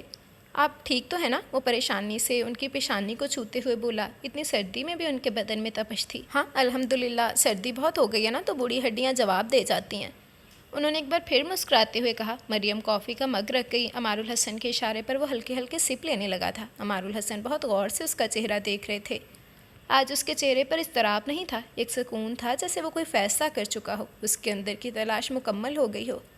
سر، میں اسلام قبول کرنا چاہتا ہوں، کافی کا آخری سپ لیتے ہوئے اس نے کہہ ہی ڈالا تھا۔ کرسٹی نے کھڑکی سے اندر جھانکنے کی کوشش کی۔ تھوڑے سے سرکے ہوئے پردوں کے پیچھے سے اسے آتش دان میں سلگتی آگ بھی نظر آ گئی، اور صوفے پر لیٹا ہیری بھی۔ اس نے اطمینان کی سانس لی۔ بالآخر وہ ہیری تک پہنچنے میں کامیاب ہو گئی تھی۔ آج وہ سارے حساب بے باک کر دے گی اور اپنے اس تعلق کو کوئی نام دے کر ہی چھوڑے گی، اس نے سوچا تھا۔ آج وہ ہیری کو شادی کے لیے ہر صورت منا لے گی، اور اس کے ذہن میں جو گندگی بری ہے وہ بھی صاف کر ڈالے گی۔ ڈپلیکیٹ کی سے لاک کھولتے ہوئے اس نے کئی منصوبے بنا لیے تھے۔ اندر داخل ہو کر اس نے دونوں ہاتھوں کو آپس میں رگڑا اور ہیری کو جگانے کا طریقہ سوچنے لگی۔ وہ دبے پاؤں چلتے ہوئے صوفے کے قریب آئی اور تبھی اس کی نظر سائڈ ریک پر رکھی ان کتابوں پر جا پڑی جن کو دیکھ کر اسے شدید جھٹکا لگا تھا۔ وہ ساری کتابیں اسلام کے بارے میں تھیں۔ اس نے ایک ایک کتاب کو اٹھا کر دیکھا، پلٹا اور اس کے اندر تک اندھیرا اترتا گیا۔ ہیری مسلمان ہو چکا ہے۔ اسے یاد آیا ایک رات جب وہ ہیری کو مدہوشی کی حالت میں گھر لائی تھی تو اس کی زبان سے اللہ نکلا تھا۔ اسے چند دن اس نام نے بہت پریشان رکھا تھا، لیکن پھر وہ بھول بھال گئی تھی۔ تو یہ گریز، یہ تبدیلی اس لیے تھی۔ یہ اس نے کیا کیا تھا؟ وہ کس سے انسپائر ہو گیا تھا؟ اس کے تو دوستوں میں بھی ایسا کوئی شخص نہیں تھا جو مسلمان ہوتا۔ پھر کہاں، کس وجہ سے اس میں تبدیلی آ گئی جو اس نے اپنا مذہب چھوڑ دیا؟ پہلے تو اسے ہیری پر شدید غصہ آیا، پھر جیسے اس کو کھو دینے کا احساس غصے پر حاوی ہو گیا تھا، وہ وہیں بیٹھ کر اونچی آواز میں رونے لگی تھی۔ ہیری، تم نے یہ کیا کیا یہ؟ اس کی آواز بلند ہو گئی تھی۔ شور کی وجہ سے بے سد سوئی زرمینے کی آنکھ کھل گئی۔ یہ کون رو رہا ہے؟ کہیں میں مر تو نہیں گئی؟ اس نے اپنے ہاتھ سے خود کو چھوا اور پھر کمبل اتار کر اٹھ کر بیٹھ گئی۔ کرسٹی صوفے کی پشت پر سر رکھے رو رہی تھی۔ اسے لگا شاید اس کے رونے کی وجہ وہ تھی، اور جیسے ہی کرسٹی کی نظر اس پر پڑی وہ چپ ہو گئی۔ تو ہیری ڈارلنگ، گریز کی ایک وجہ یہ بھی ہے۔ وہ رونا دھونا بھول کر اس کے سامنے آ کھڑی ہوئی۔ زرمینے کو اس کے تیوروں سے خوف آنے لگا۔ اس کو سمجھانا چاہ رہی تھی، اپنے بارے میں بتانا چاہتی تھی، لیکن وہ اس کی زبان سمجھتی تب نہ۔ کرسٹی نے آگے بڑھ کر تڑاخ اس کے منہ پر تھپڑ مارے۔ او یو ڈرٹی بچ، کہہ کر اس کے منہ پر تھوک دیا۔ زرمینے اس حملے کے لیے قطعی طور پر تیار نہیں تھی۔ میں دیکھ لوں گی تمہیں بھی اور اس نان مسلم کو بھی، اور اس مسلم کو بھی جینا حرام کر دوں گی میں تم دونوں کا، انڈرسٹینڈ یو؟ وہ گالیاں بکتی باہر نکل گئی اور زرمینے گال پر ہاتھ رکھے پھوٹ پھوٹ کر رونے لگی تھی۔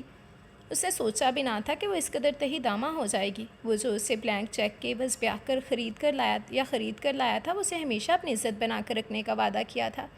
کیسے بھول گیا تھا سب؟ اسے تو شاید یہ بھی یاد نہیں رہا تھا کہ وہ اس کی بیوی تھی، ورنہ کوئی شوہر اپنی بیوی کسی دوسرے مرد کو سونپتا ہے؟ وہ کم عمر تھی، زندگی کی باریکیوں کو نہیں سمجھتی تھی، لیکن اچھا برا اور غلط صحیح تو جانتی تھی۔ عباد کی زندگی کے اپنے اصول تھے، وہ صرف نام کا مسلمان تھا۔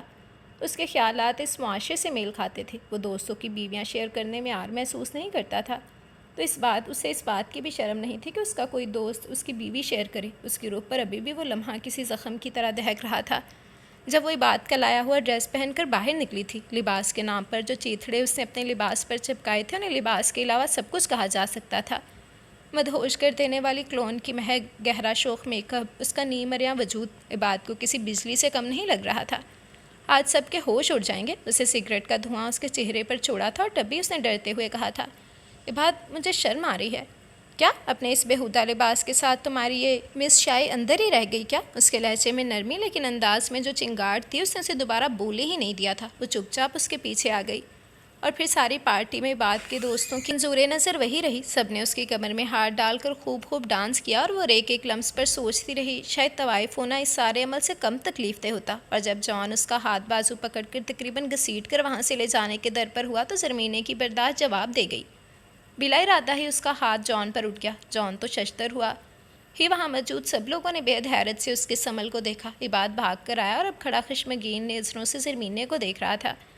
اسے اپنا ہاتھ چھڑوا کر عباد کے پیچھے پناہ لینے کی کوشش کی، لیکن عباد نے اس کی کلائی مروڑتے ہوئے اسے اپنے سامنے لا کھڑا کیا۔ تمہاری ہمت کیسے ہوئی کہ تم مسٹر جان کے منہ پر تھپڑ مارو؟ وہ غرایا تھا۔ عباد، یہ مجھے اپنے ساتھ اس سے بولا ہی نہیں گیا تھا۔ آنسوؤں سے حلق میں پھندے پڑنے لگے تھے۔ تو کیا قیامت آ رہی تھی؟ میں تنگ آ چکا ہوں تمہارے اس رویے سے۔ کیا تم اس طرح کر کے اپنے اوپر لگی طوائف کی چھاپ ہٹانا چاہتی ہو؟ یو بچ! اس نے ایک زناٹے دار تھپڑ اسے رسید کیا تھا۔ عباد وہ ڈبڈبائی آنکھوں سے اسے دیکھ کر رہ گئی۔ کیا ہو جائے گا اگر تم ایک رات جان کے ساتھ چلی جاؤ گی؟ تم جانتی ہو جان سے مجھے کتنا بڑا فائدہ ملنے والا ہے۔ اتنی دولت ملے گی کہ تمہاری 7 پشتوں نے بھی نہیں کمائی ہوگی۔ وہ غرایا تھا۔ میں تمہاری بیوی ہوں اور تم خود مجھے ایک رات کسی غیر مرد کے ساتھ گزارنے کو کہہ رہے ہو۔ اسے لگ رہا تھا قیامت بس اب آنے کو ہے۔ بیوی شٹ! تم جن 3 بولوں پر اتراتی پھرتی ہو، میں ان بولوں کے رشتے سے تمہیں آزاد کرتا ہوں۔ میں تمہیں طلاق دیتا ہوں۔ اس نے بڑی صفاقی سے اپنا اور اس کا رشتہ ختم کیا تھا۔ عباد سے اس انتہائی اقدام کی توقع نہیں تھی۔ اور سن لو، میں نے تمہیں صرف اس رشتے سے آزاد کیا ہے، اپنی غلامی سے نہیں۔ بلینک چیک کے عوض خریدا ہے میں نے تمہیں۔ 1 2 نہیں، پورے 80 لاکھ بھرے تھے تمہاری ماں نے، اور وہ 80 لاکھ تمہیں پورے کرنے ہوں گے۔ صرف آج ہی نہیں، آج کے بعد ہر رات جہاں میں چاہوں گا وہیں گزرے گی تمہاری۔ اور اگر تم نے بھاگنے کی کوشش کی تو تمہارا مقدر صرف اور صرف موت ہوگی۔ عباد کے چہرے سے نقاب کیا اترا تھا، وہ تو سر تا پیر لرز کر رہ گئی تھی۔ نہیں، میں ایسا کبھی نہیں کروں گی۔ میں وہ عباد کے ہاتھوں کھلونا نہیں بنوں گی۔ میں باجی آپا سب کو فون پر بتا دوں گی، وہ مجھے ضرور واپس لے جائیں گے۔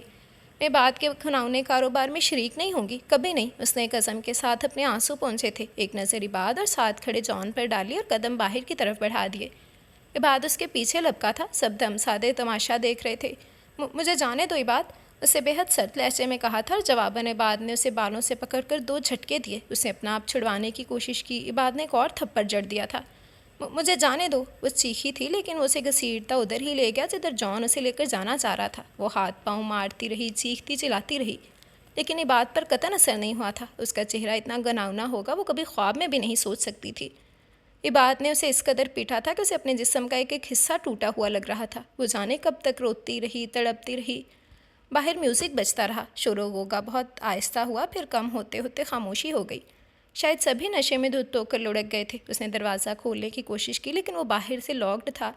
وہ یہاں سے کہیں دور بھاگ جانا چاہتی تھی۔ ان سب کے ہوش میں آنے سے پہلے اس نے ایک مہوم سی آس پر دروازے کو جھٹکے دیے، لیکن کچھ نہیں ہوا۔ وہ واپس آ کر پھر وہیں بیٹھ گئی۔ اتنی مار کھانے کے باوجود اس کا ذہن تیزی سے سوچ رہا تھا۔ پھر کوشش کر کے اس نے پچھلی کھڑکی کھول لی اور باہر چھلانگ لگا دی۔ وہ ایک تنگ گلی تھی، سردی انتہا کی اور وہ راستوں سے انجان۔ اس نے وہ بیڈ شیٹ جو آتے ہوئے بیڈ پر سے کھینچی تھی اپنے گرد اچھی طرح لپیٹی، ہیل والے جوتے اتار کر پھرے پہن کے اور دوڑ لگا دی تھی۔ لیکن جلد ہی اسے اندازہ ہو گیا کہ اس خراب موسم میں وہ ننگے پاؤں زیادہ دیر بھاگ تو کیا چل بھی نہیں سکے گی۔ اس کے پاؤں شل ہونے لگے تھے، وہ آہستہ آہستہ نڈھال ہو کر گر سی گئی تھی۔ برف باری شروع ہو گئی تھی۔ اس نے ادھر ادھر شیڈ تلاش کرنا چاہا، لیکن دھندلاتے موسم میں اسے کچھ نظر نہیں آیا تھا۔ وہ وہیں سے مٹ کر بیٹھ گئی۔ برف گر رہی تھی، باہر بھی اور اس کے اندر بھی۔ اسے لگا اس کے آنسو بھی برف کے تودے بن کر اس کے دل پر گرنے لگے تھے، اور پھر وہ کب ہوش و خرد سے بیگانہ ہوئی اسے یاد نہیں آیا۔ اس کی آنکھ ہاسپٹل میں کھلی اور وہ آدمی پریشانی سے اسے تک رہا تھا۔ کبھی یوں بھی ہوتا ہے کہ آپ کے سجن آپ کے ساتھ کیا یہ سلوک کرتے ہیں جو آپ سوچ بھی نہیں سکتے، اور کبھی کوئی انسان غیر آپ کے زخموں پر آہیں رکھنے موجود ہوتا ہے۔ وہ مرنا نہیں چاہتی تھی، لیکن اس کے دل میں جینے کی خواہش بھی اتنی کبھی نہیں تھی۔ عبادت کے اس روپ نے اسے اندر تک توڑ کر رکھ دیا تھا۔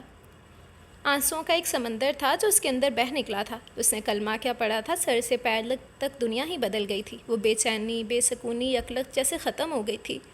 وہ عمار الحسن کے دونوں ہاتھ پکڑ کر رو رہا تھا، روئے چلے جا رہا تھا۔ نہیں کوئی معبود سوائے اللہ کے، اور محمد صلی اللہ علیہ وآلہ وسلم اللہ کے رسول ہیں۔ وہ بولتا اور زاروں کی طرح رونے لگتا۔ کیسے جہالت بھری زندگی گزاری تھی اس نے، اور کیا تھا وہ جانور؟ نہیں، جانور بھی نہیں۔ تمام چرند پرند بھی تو اس رب سبحان کی تسبیح پڑھتے ہیں، اور وہ تو رب کے وجود سے بھی ناواقف تھا۔ اور سب سے پہلے اللہ تعالیٰ نے نوری محمدی صلی اللہ علیہ وآلہ وسلم پیدا کیا تھا، اور اس نور نے کئی ہزار برس قدرت الہی سے اللہ کی عظمت اور بزرگی کا مشاہدہ کیا اور تسبیح و طواف میں مصروف رہا۔ پھر اللہ نے اس نور کو 4 قسم میں کر کے ایک قسم سے عرش پیدا کیا، دوسری قسم سے قلم کو، تیسری قسم سے بہشت کو، چوتھی قسم سے عالم ارواح اور ساری مخلوق کو تخلیق کیا، اور ان 4 میں سے 4 قسم نکال کر 3 کلموں سے عقل، شرم اور عشق پیدا کیا۔ اور اس میں اول سے عزیز و مکرم حضرت محمد صلی اللہ علیہ وآلہ وسلم کو پیدا کیا، اور فرمایا اللہ نے کہ اے محمد صلی اللہ علیہ وآلہ وسلم، اگر میں آپ کو نہ پیدا کرتا تو ہرگز نہ پیدا کرتا۔ میں زمین و آسمان اور ساری مخلوق کو۔ عمار الحسن بولتے جاتے اور وہ سن سن کر ایک ایک لفظ دل میں اتارتا جاتا۔ اس کا اسلامی نام عمار الحسن نے عبد الرحمن تجویز کیا تھا۔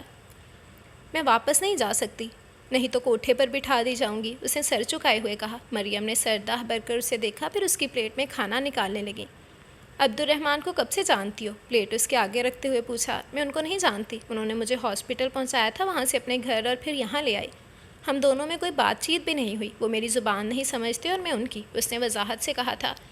تم جانتی ہو قانوناً تم یہاں بھی نہیں رہ سکتی ہو، ابھی تمہیں شہریت نہیں ملی اور اب آگے مشکل ہے۔ میرا مطلب ہے جس رشتے سے تم یہاں آئی تھی وہ ختم ہو چکا ہے، پاسپورٹ تک نہیں ہے تمہارے پاس، اور نہ ہی کوئی اور ڈاکومنٹس۔ خود تمہارا سابقہ شوہر ہی تمہیں بہت بڑی مصیبت میں مبتلا کر سکتا ہے۔ مریم اس کے لیے حقیقتاً فکر مند ہو رہی تھی۔ وہ رونے لگی۔ میں نے تو سوچا تھا مجھے اس غلاظت بھری زندگی گزارنے سے نجات مل جائے گی، عباد کو پا کر مجھے ایک لمحے کے لیے بھی پچھلا خیال نہیں آیا۔ آپ یقین کریں، نینا آپا نے مجھے اتنی گندگی میں بھی کیسے بچا کر رکھا۔ اماں نے، جنہیں ہم باجی کہتے ہیں، اور وہ نانی ہے ہماری، 80 لاکھ میں بیچا عباد کے ہاتھ مجھے، اور اب وہ یہ قیمت وصول کرنا چاہتا ہے۔ مجھے کچھ سمجھ نہیں آتا کیا کروں۔ اس کے رونے میں شدت آ گئی تھی۔ مریم اسے فقط حوصلہ ہی دے سکتی تھی، کیونکہ وہ بھی نہیں جانتی تھی کہ زرمینے کے ساتھ کیا ہو سکتا تھا۔ عبد الرحمن اسے یہاں چھوڑ گیا تھا کیونکہ وہ اسے اپنے ساتھ نہیں رکھ سکتا تھا۔ اس نے ریکویسٹ کی تھی کہ اسے کچھ دن پناہ دے دی جائے، پھر وہ اس کے بارے میں کچھ سوچے گا۔ کیا یہ وہ بھی نہیں جانتا تھا؟ اسے یہاں آئے 2 ہفتے ہو گئے تھے۔ مریم نہ صرف اس کا خیال رکھ رہی تھی بلکہ ہر ممکن اس کی دلجوئی میں بھی مصروف رہتی تھی۔ عمار الحسن بھی اس کے ساتھ بہت اچھی طرح پیش آتے تھے، پھر بھی اسے بے شمار سوچے پریشان کیے رکھتی تھیں۔ اس روز عبد الرحمن آ گیا جب سے وہ اسے یہاں چھوڑ کر گیا تھا۔ عمار الحسن کے پاس سے ہو کر باہر سے ہی چلا جاتا تھا، کبھی اندر نہیں آیا تھا۔ زرمینے نے خود سے پوچھنے کی کوشش نہیں کی تھی۔ میں عباد سے ملا ہوں، وہ کہنے لگا۔ زرمینے کچھ سمجھ نہ آنے والے انداز میں اسے دیکھنے لگی، پھر اسے یاد آیا زرمینے کو سمجھ نہیں آ رہی۔ وہ مریم کو بتانے لگا۔ تم عباد کو کیسے جانتے ہو؟ مریم نے پوچھا۔ وہ میرا دوست تھا، اس نے تھا پر خاصا زور دیا۔ میں نے فرسٹ ٹائم زرمینے کو تب بھی دیکھا تھا جب وہ اس سے شادی کر کے پاکستان سے آیا تھا۔ وہ بہت چیپ انسان ہے، کہتا ہے اگر زرمینے دوسری شادی کرنے کے چکروں میں ہے تو ایسا ہرگز نہیں ہونے دے گا، کیونکہ اس بات سے انکار کر دے گا کہ اس نے اپنی بیوی کو طلاق دی ہے۔ مریم پریشانی سے اس کی بات سنتی رہی۔ کیا وہ جانتا ہے کہ زرمینے کہاں ہے؟ انہوں نے سوال کیا۔ نہیں، لیکن اسے شک ہو چلا ہے کہ میں زرمینے کے بارے میں کچھ نہ کچھ جانتا ہوں۔ اللہ اچھا کرے۔ مریم اتنا کہہ کر زرمینے کو سب بتانے لگی۔ زرمینے کا چہرہ نیلا پڑنے لگا تھا۔ میں کسی صورت اس کے پاس واپس نہیں جاؤں گی، وہ مجھے گناہ کی زندگی گزارنے پر مجبور کر دے گا۔ وہ پھر سے رونے لگی تھی۔ اللہ پر بھروسہ رکھو، وہ ضرور کوئی نہ کوئی راہ نکالے گا، مریم نے اسے گلے لگا کر تسلی دی تھی۔ وہ آج کل اردو سیکھ رہا تھا، کیوں یہ وہ خود بھی نہیں جانتا تھا، لیکن جہاں اس کی زندگی کے ہر پہلو کا دھارا مڑا تھا وہیں اسے احساس ہوا تھا کہ قرآن مجید کا جتنا مفصل ترجمہ اردو میں ہے شاید کسی دوسری زبان میں نہیں۔ وہ بہت جلد سیکھ گیا تھا۔ 5 وقت کی نماز، قرآن مجید وہ عمار الحسن سے باقاعدگی سے پڑھنے لگا تھا۔ مشکل تھا، ناممکن نہیں، اور پھر جو لگن اس کے اندر آگ لگائے ہوئے تھی اس کے آگے سب رکاوٹیں ہیچ تھیں۔ اللہ کو پانا ہے تو اس کے محبوب صلی اللہ علیہ وآلہ وسلم سے محبت کرو، عمار الحسن کہتے اور وہ محبت کی راہوں پر چل پڑتا۔ آپ صلی اللہ علیہ وآلہ وسلم کو کیا پسند تھا، کیا ناپسند، ان کا رہن سہن، مشکلات، صبر و تحمل، ایک ایک عمل مثال، ایک ایک عمل مشل راہ زندگی کا دھارا ہی بدل گیا تھا۔ لیکن وہ بے چینی اب سکون میں ڈھل گئی تھی، جیسے تپتے صحرا میں چلتے چلتے یکلخت کوئی نخلستان آ گیا تھا۔ اس روز وہ اردو کی کلاس لے کر لوٹا تو دروازے کے باہر ہی کرسٹی کو بیٹھا پایا۔ وہ حیران ہوا، کرسٹی اسے شکوا کرتی نظروں سے دیکھتی رہی۔ اس نے کچھ نہیں کہا، خاموشی سے دروازہ کھول کر اندر آ گیا۔ کیا تم نے چابی کھو دیا؟ کرسٹی کو پیچھے آتے دیکھ کر اس نے پوچھا۔ Yes I have lost everything, وہ بہت مایوسی سے بولی تھی۔ وہ خاموشی سے فریش ہونے واش روم میں گھس گیا۔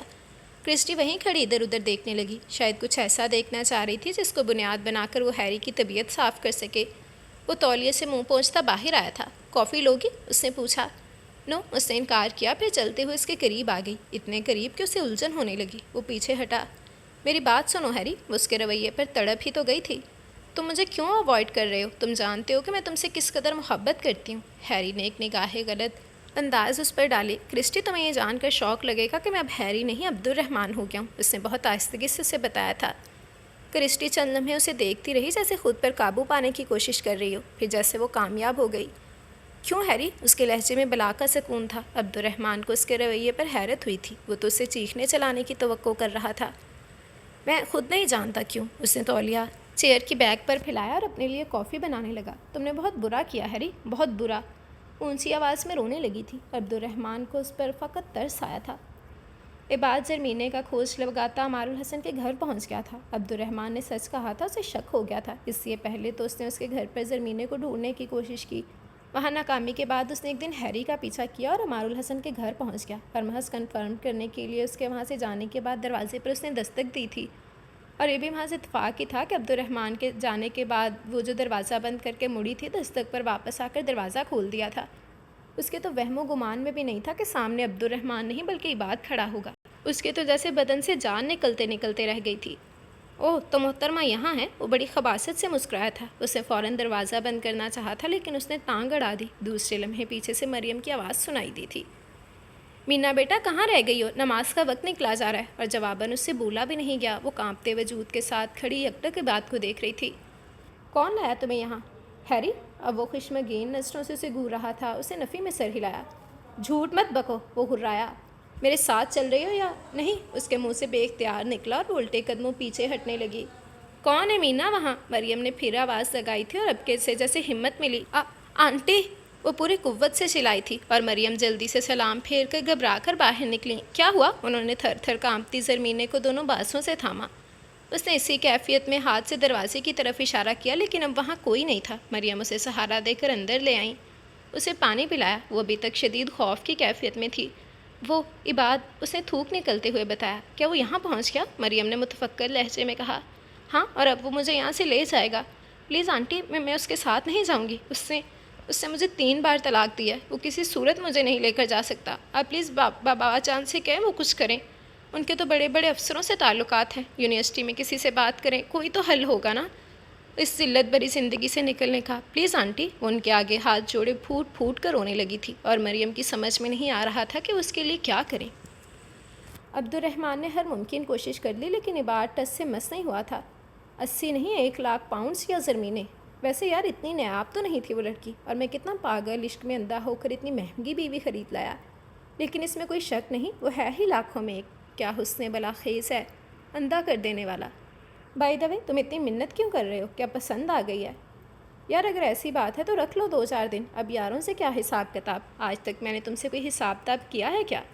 میری چیز تمہاری میری، رکھ لو، جب دل بھر جائے مجھے فون کر دینا، میں آ کر لے جاؤں گا۔ اسے خباثت کی انتہا کر دی تھی، لیکن عبد الرحمن بھی آج شاید ہر صورت اس قصے کو ختم کر دینے کے در پر تھا۔ اس نے کچھ سوچا اور پھر پیشکش کر دی۔ اگر میں زرمینے سے شادی کرنا چاہوں تو؟ ہیں؟ وہ حیرت زدہ رہ گیا۔ تم مجھ سے شادی کرو گے؟ مگر کیوں؟ میں اپنا سوال دہراتا نہیں ہوں، میں اپنا سوال دہراتا ہوں، اسی سنجیدگی سے گویا ہوا۔ تو اسے شاطرانہ انداز میں نظریں گھمائیں۔ تو زرمینے کو طلاق دینے کے 1 لاکھ پاؤنڈز، میں اسے یہاں لایا، 6 مہینے اس کا خرچہ اٹھایا، وغیرہ وغیرہ۔ تم خود حساب لگا لو۔ اب دیکھو نا، جب میں نے زرمینے کی ماں سے اس کا رشتہ مانگا تو اس نے پوچھا کیا دو گے، اور میں نے بلینک چیک انہیں تھما دیا۔ میرے 25 سالوں کی کمائی ایک لمحے میں اس نے بینک سے نکلوا لی۔ دوبارہ اتنی رقم جمع کرنے میں مجھے پھر سے 25 نہیں تو 20 سال تو لگے گے ہی، اور کون جیتا ہے تیری زلف کے سر ہونے تک۔ وہ انتہائی بھونڈے پن سے ہنسا تھا۔ مجھے تحریری طور پر طلاق نامے کے کاغذات، اس کا پاسپورٹ اور باقی سارے ڈاکیومنٹس چاہئیں۔ 1 ہفتے بعد تمہیں رقم مل جائے گی، میرا انتظار کرنا اور اعتبار بھی، وہ کہہ کر باہر کی جانب بڑھا تھا۔ میں نے تمہیں بتایا نا، اتنی زیادہ قیمت نہیں ہے اس طوائف زادی کی، وہ تو چند سکوں کے عوض۔ عباد نے پھر سے کچھ کہنا چاہا، بس، وہ پلٹ کر دھاڑا تھا، اس سے آگے کچھ نہیں، تمہیں تمہاری رقم مل جائے گی، تم کاغذات تیار کرواؤ۔ اس کے لہجے میں ایسا کچھ تھا کہ عباد کو اس سے عجیب سا خوف محسوس ہوا تھا۔ وہ خاموشی سے اسے جاتا دیکھنے لگا۔ پھر اس کا بینک ڈپازٹ، فلیٹ اور بار کوڈ بیچ کر بھی مطلوبہ رقم حاصل نہیں ہوئی تھی۔ تم نے سب کچھ بیچ دیا، اب کیا کرو گے؟ اور رہو گے کہاں؟ عمار الحسن نے فکر مندی سے پوچھا تو وہ مسکرا دیا۔ آپ خود ہی تو کہتے ہیں اللہ سب کام بنانے والا ہے، تو یقیناً اس نے میرے لیے کچھ اچھا ہی سوچا ہوگا۔ بے شک اللہ جسے چاہے ہدایت دیتا ہے، عمار الحسن نے سوچا تھا۔ پورے ہو گئے پیسے؟ انہوں نے پوچھا۔ ہو جائیں گے، 10,000 پاؤنڈ کم ہیں۔ میں نے ایک دوست سے بات کی ہے، اس نے دھیمے سے جواب دیا، کیونکہ اسے کوئی خاص توقع نہیں تھی۔ سب جان گئے تھے کہ اس نے اپنا بار اور فلیٹ بیچ دیا ہے، اور کچھ لوگوں تک اس کے مسلمان ہونے کی بھی خبر پہنچ چکی تھی۔ کرسٹی ایسی دوست تھی جو اسے پوری رقم بھی دے سکتی تھی، لیکن وہ اس کے پاس جانا نہیں چاہ رہا تھا۔ اس کے عزائم جارحانہ تھے، اس کا اظہار وہ اس کے سامنے بھی کر چکی تھی۔ کچھ تو کرنا ہی ہوگا۔ اس نے عمار الحسن سے اجازت چاہی، تبھی انہوں نے چیک اس کی طرف بڑھایا۔ وہ سوالیہ نظروں سے انہیں دیکھنے لگا۔ بقیہ رقم ہے، کچھ حصہ مجھے بھی اس کار خیر میں ڈالنے دو، انہوں نے کہا تو اس نے چیک تھام لیا۔ بے شک اللہ بڑا کارساز ہے، اس کا دل جھوم اٹھا تھا۔ اس نے 6 ماہ میں عربی اور اردو کے کورسز کر لیے تھے، اب بڑی روانی سے اردو بولنے لگا تھا اور عربی بھی سمجھنے لگا تھا۔ صرف پہلے 2 سپارے عمار الحسن نے اسے پڑھائے تھے، باقی وہ خود سے پڑھنے لگا تھا۔ پھر تقریباً 9 ماہ میں اس نے قرآن پاک بھی مکمل کر لیا۔ اس نے ترجمہ بھی ساتھ ہی پڑھا تھا، اور اب عمار الحسن سے تفسیر کی تعلیم دے رہے تھے۔ وہ ایک ہاسٹل میں رہائش پذیر تھا، اور وہیں ہی چند لڑکوں کو بھی ٹیوشن دینے لگا تھا۔ شام کو ایک پیٹرول پمپ پر چلا جاتا، کچھ رقم وہاں سے بھی مل جاتی، سو گزر بسر خوب ہونے لگی تھی۔ زمینے کے تمام کاغذات بھی مل گئے تھے، اور عمار الحسن اسے قرآن پاک کی تعلیمات بھی دینے لگے تھے۔ زندگی ایک ڈگر پر چل نکلی تھی۔ کرسٹی نے بہت شور مچایا تھا، پھر منت سماجت پر اتر آئی تھی۔ تم لوٹ چلو ہیری، اس دنیا میں بہت کچھ ہے، دولت، محبت، اسٹیٹس، کیا غریبوں والی زندگی گزار رہے ہو؟ اس زندگی میں سب کچھ ہے، وہ مسکرایا تھا۔ اطمینان، سکون اور یہ امید کہ میں اس نبی صلی اللہ علیہ وآلہ وسلم کا امتی ہو گیا ہوں اور وہ مجھے بخشوا لیں گے۔ یہ جو بھی تم بول رہے ہو، اصل میں تمہارا علاج کسی سائیکیٹرسٹ سے ہونا ضروری ہو گیا ہے۔ اور یہ تم کیا کہہ رہے ہو؟ کیا ہم نبی صلی اللہ علیہ وآلہ وسلم کو نہیں مانتے؟ یسوع مسیح ہمارے باپ ہیں، ہمارے لیے وہ سلیب پر چڑھ گئے۔ اور عبد الرحمن نے بات کاٹ دی، میں اس بحث میں نہیں پڑتا۔ بے شک وہ بھی نبی ہیں، اور ایمان کا ایک جز سب نبیوں پر ایمان لانا ہے، لیکن تکمیل تو حضرت محمد صلی اللہ علیہ وآلہ وسلم پر ہوتی ہے، اور بخشش بھی انہی کے وسیلے سے ہوگی۔ کرسٹی سوچو، یہ ساری کائنات اس کی ایک ایک چیز بنی ہی اس کے لیے ہے کہ وہ سوہنا نبی صلی اللہ علیہ وآلہ وسلم میں اس دنیا میں آنا تھا۔ میرا خیال ہے تم خواہ مجھ پر اپنا ٹائم ویسٹ کر رہی ہو، تم اپنی زندگی انجوائے کرو۔ میں کیا ہوں، کیسا ہوں، یہ سوچنا چھوڑ دو، بلکہ میرا خیال تک اپنی زندگی سے، اپنے ذہن سے نکال دو۔ میں جن راستوں کا مسافر ہوا ہوں، وہ تم تک یا کسی بھی اور عورت تک نہیں آتا۔ میری منزل کچھ اور ہے، میرا مقصود کچھ اور ہے۔ اور کیا وہ لڑکی، وہ جس کو تم نے اپنا سب کچھ بیچ کر بچایا ہے؟ وہ اس کی بات کاٹ کر تلخی سے گویا ہوئی تھی۔ نہیں، وہ محض انسانیت تھی، وہ پرسکون تھا۔ ہاں، انسانیت، میں دیکھتی ہوں یہ ڈھونگ کب تک چلے گا تمہارا۔ وہ غصے سے پاؤں پٹکتی وہاں سے چلی گئی تھی، اس کی آنکھوں میں آنسو آ گئے۔ میرا رب جانتا ہے کہ یہ ڈھونگ نہیں، یہ سچ ہے۔ اے میرے اللہ، مجھے ہمت دینا، میں اس راستے پر ثابت قدمی سے چل سکوں، کوئی شیطانی طاقت، نفسانی خواہش مجھے اس راستے سے بھٹکا نہ سکے۔ وہ دعا مانگتا رہا اور روتا رہا۔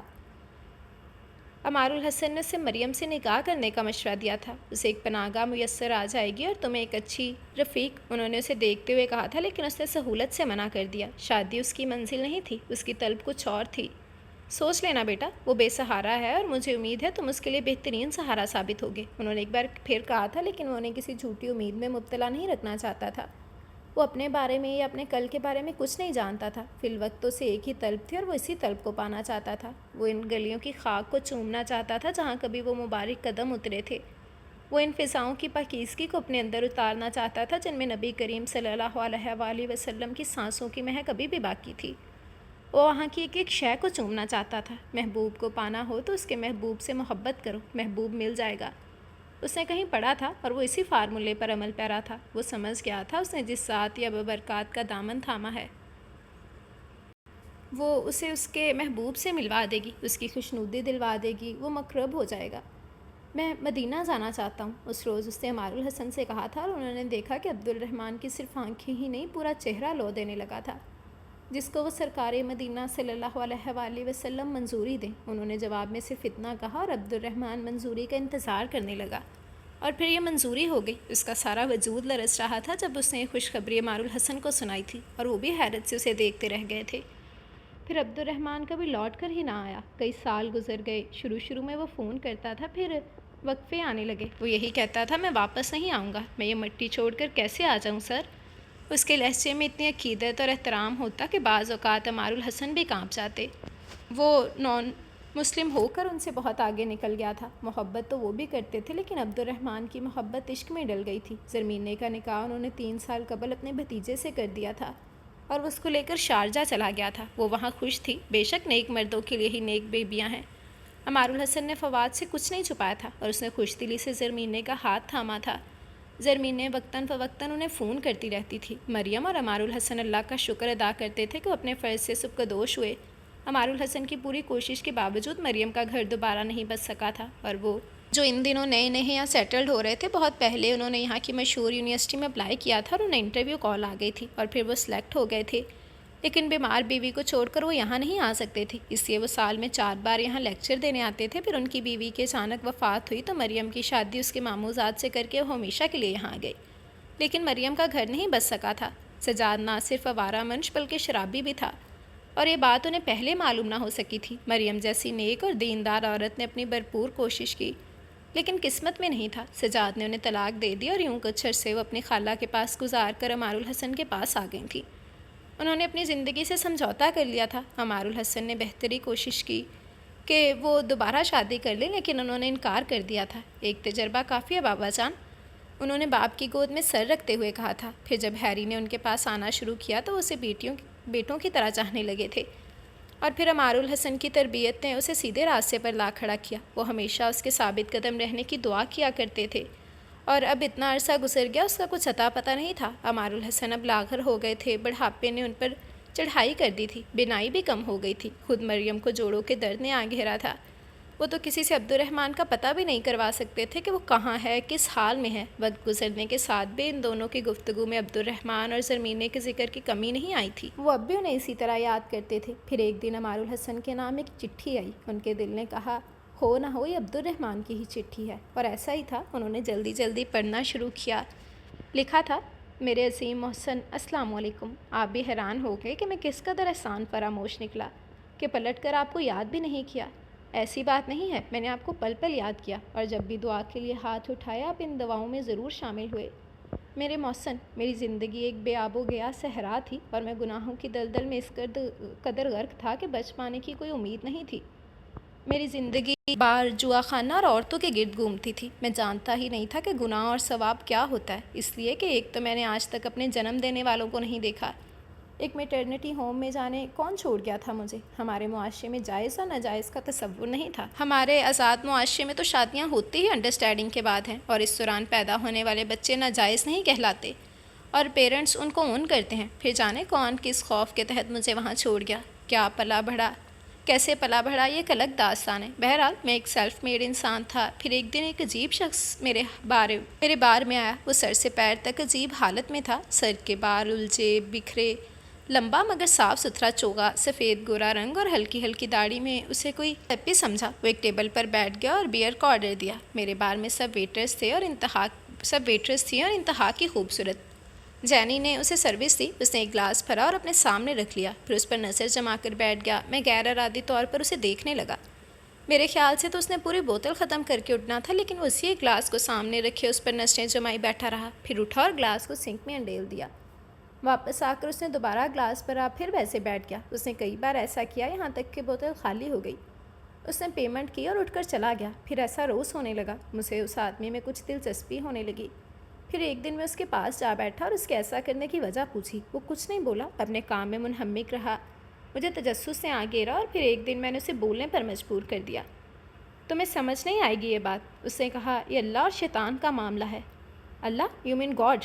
میں نے اللہ پہلی دفعہ سنا تھا۔ اس نے انگلش میں گفتگو کرنے کے باوجود اللہ بولا تھا۔ نو، گاڈ نہیں، اللہ، اس نے ہاتھ اٹھا کر کہا۔ میں آج کل کرائسس میں ہوں، میرا کاروبار ڈوب گیا، قرض خواہوں نے میری جان عذاب کر دی، اور ایسے میں میرے اندر کے شیطان نے مجھے بغاوت پر اکسا دیا ہے۔ بولتا ہے تم جو اتنی نمازیں پڑھتے ہو، زکوٰۃ دیتے ہو، صدقات دیتے ہو، اس کے باوجود تمہارے رب نے تمہاری پرواہ نہیں کی، تمہیں رنج و الم میں مبتلا کر دیا۔ چلو میرے ساتھ، میں تمہیں ایک دوسری دنیا میں لے چلتا ہوں جہاں یہ سب رنج و الم نہیں ہوں گے۔ شیطان میرا بازو پکڑ کر یہاں لے آیا۔ میں کبھی شراب کو ہاتھ نہیں لگایا تھا، لیکن شیطان کے بہلاوے دل فریب تھے۔ میں نے جیسے ہی جام بھرا اور اس کو اٹھانے کے لیے ہاتھ بڑھایا، میں نے دیکھا میرے سینے کے بائیں طرف میرا اللہ تھا۔ میرا وجود لرز گیا، میری ہمت نہیں پڑی کہ وہ جام اٹھا کر لبوں سے لگا لوں۔ اب وہ رکا، اس نے جام اٹھایا اور سنک میں انڈیل دیا۔ اب شیطان میرے سامنے بیٹھتا ہے، میرے دل میں وسوسے ڈالتا ہے، لیکن جب جام میرے ہونٹوں کی بجائے سنک کو چھو آتا ہے تو اسے تکلیف ہوتی ہے۔ وہ رو رو کر مجھے میرے مصائب کے بارے میں بتاتا ہے، میری تکلیفوں کو دہراتا ہے، اور وہ ایسا بوتل ختم ہونے تک کرتا رہتا ہے، لیکن میرا اللہ ہر روز مجھے بچا لیتا ہے، اور اس بات کی اس کو بہت تکلیف ہوتی ہے، اور میں محض شیطان کو تکلیف دینے کے لیے ایسا کرتا ہوں۔ تو تم مت آیا کرو یہاں اگر ایسی بات ہے۔ میں نے اسے سمجھانا چاہا، وہ ہنسنے لگا۔ جس تن لگ گیا عشق کمال، تم نہیں سمجھو گے، تیرے عشق نچایا کر تھیا تھیا۔ وہ اٹھ کر گول گول گھومنے لگا۔ تب مجھے اس کی بات کی سمجھ نہیں آئی، سوائے اس کے کہ جب وہ شراب پینا چاہتا ہے تو اللہ اس کے سامنے آ کھڑا ہوتا ہے۔ میں سمجھا اللہ اور گاڈ دو مختلف ہیں، کیونکہ اس نے بھی یہی کہا تھا، گاڈ نہیں اللہ۔ اس روز میں نے چلتے پھرتے بے خودی میں کئی بار لفظ اللہ دہرایا، اور ہر بار مجھے اپنے اندر عجیب سی بے چینی محسوس ہوئی۔ اگلے کئی روز تک وہ نہیں آیا۔ میں اس کا انتظار کرتا رہا، حتیٰ کہ مہینے بیت گئے۔ میرے اندر کی بے چینی میں اضافہ ہوتا رہا۔ میں اس سے ملنا چاہتا تھا، اس سے اللہ اور گاڈ کا فرق معلوم کرنا چاہتا تھا۔ میں جانتا تھا گاڈ ویزیبل ہے، مختلف شکلوں، مختلف صورتوں میں ہمیں کہیں نہ کہیں نظر آ ہی جاتا ہے، لیکن اللہ کیسا ہے؟ کیا وہ دکھتا ہے تو کیسا؟ وہ بولتا ہے تو کیا؟ میں جیسے جیسے سوچتا جاتا، میرے اندر کی بے چینی بڑھتی جاتی، اور میں پاگل ہونے لگتا، مجھے برے کاموں سے الجھن ہونے لگتی۔ میں زیادہ وقت تنہائی میں گزارنے لگا، لیکن میرے سوالوں کا جواب کہیں نہ مل سکا۔ پھر ایک دن وہ آ گیا۔ میں اب بار بھی کبھی کبھی جاتا تھا۔ اس روز بھی میرا جانے کا موڈ نہیں تھا کہ باہر سے فون آ گیا، کوئی کسٹمر مجھ سے ملنے پر بضد تھا۔ میرے دل نے گواہی دی ہے وہی ہے۔ میں بھاگم بھاگ بار پہنچا، وہ اپنی مخصوص ٹیبل پر بیٹھا تھا۔ کاؤنٹر بوائے نے میری سوالیہ نگاہوں کے جواب میں اس طرف ہی اشارہ کیا۔ میں جیسے ہی کرسی کھینچ کر اس کے سامنے بیٹھنے لگا، اس نے ایک نگاہ مجھ پر ڈالی، پھر کڑک کر بولا، ملا جواب؟ پھر خود بھی بولا، نہیں نا، وہ کہہ کر ہنسنے لگا تھا۔ میرا وجود لرزنے لگا، جانے کیوں ایک عجیب سا خوف مجھ پر طاری ہو گیا۔ بیوقوف، باہر کہاں ٹکرے مارتا پھرتا ہے؟ اپنے اندر جھانک، ٹٹول کر دیکھ، تجھے اللہ ہی اللہ نظر آئے گا۔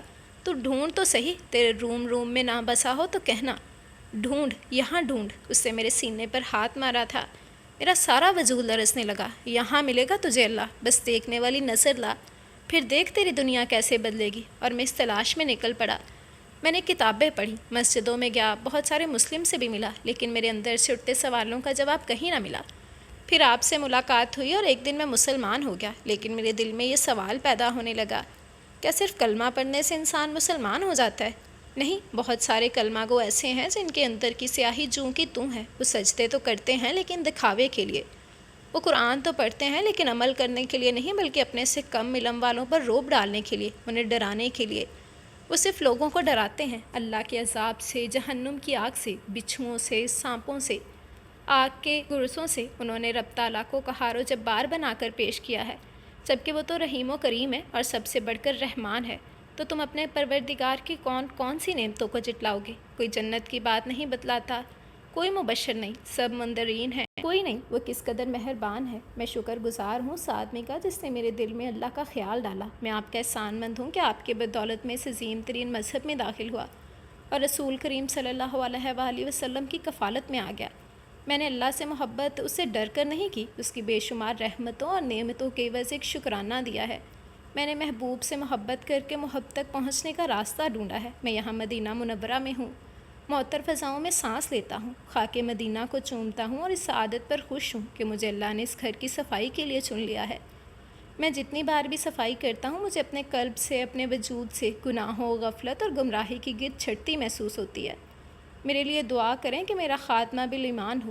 فقط عبد الرحمن۔ عمار الحسن نے خط پڑھ کر طے کیا تو ان کی آنکھوں سے سیل رواں جاری تھا. انہیں عبدالرحمن پر رشک آ رہا تھا. وہ تمام عمر اس مقام پر نہیں پہنچ سکے تھے جہاں عبدالرحمن چند سالوں میں پہنچ گیا تھا. بے شک وہ جسے چاہے عزت دے. عبدالرحمن کا عشق پختہ تھا. انہوں نے اپنا آپ ٹٹولا. ان کے عشق میں ابھی تک دنیا داری تھی. وہ اٹھے اور وضو کر کے جائے نماز پر کھڑے ہو گئے تھے. ان کے ذہن میں ایک ہی دعا تھی، یا الہی میرے ہر وضو کے ساتھ میرے اندر کی سیاہی بھی دھو دے. ختم شد. جی تو یہ تھا ہمارا آج کا ناول. امید کرتی ہوں کہ آپ لوگوں کو پسند آیا ہوگا. اپنی رائے کا اظہار ضرور کیجیے گا، اچھا رسپانس دیجیے گا اور ضرور بتائیے گا مجھے کہ آپ لوگوں کو کہانی کیسی لگی، کون سا کردار اچھا لگا، کون سا برا لگا. مین سٹوری جو تھی یہ اسلامک پوائنٹ آف ویو پہ تھی، جو کہ مجھے بہت پسند ہے.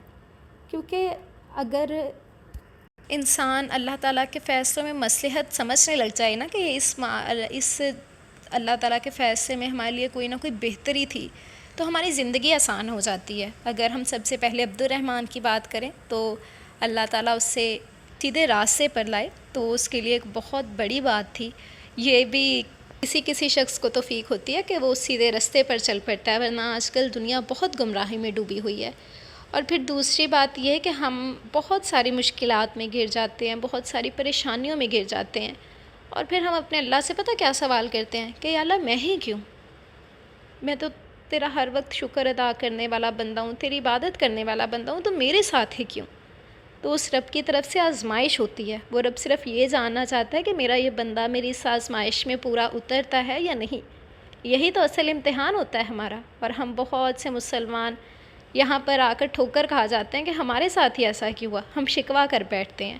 تو ہمیں بجائے شکوہ کرنے کہ اس کا شکر ادا کرنا چاہیے کہ ہم اس کے پسندیدہ بندوں میں شامل ہیں، کہ اس نے ہم پہ آزمائش دی اور وہ آزمائش بھی اپنے پسندیدہ بندوں کو دیتا ہے. تو اس سے صرف یہ دعا کیا کریں کہ یا اللہ ہمیں اس آزمائش میں پورا اترنے کی توفیق عطا فرما، ہمیں صبر دے کہ ہم اس آزمائش سے نکل سکیں.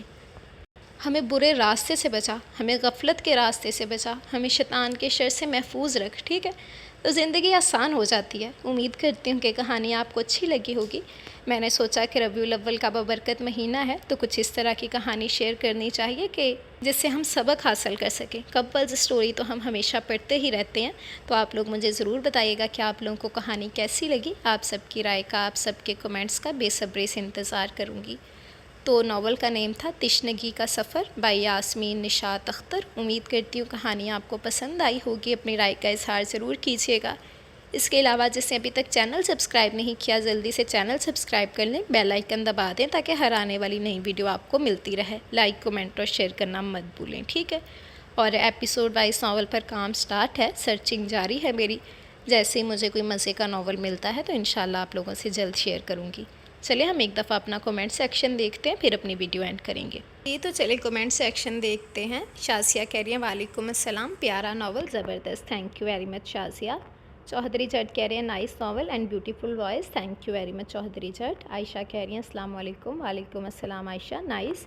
ہیروئن جب اس کی نانی سے بات کرتی ہے، ہیرو ہر بار دروازے پر ہوتا ہے. سٹوری کافی اچھی ہے. جانے عشقم بائی اریز شاہ. یہ ناول ریلز میں بہت زیادہ آ رہا ہے، پلیز آپ اسے پڑھیے گا.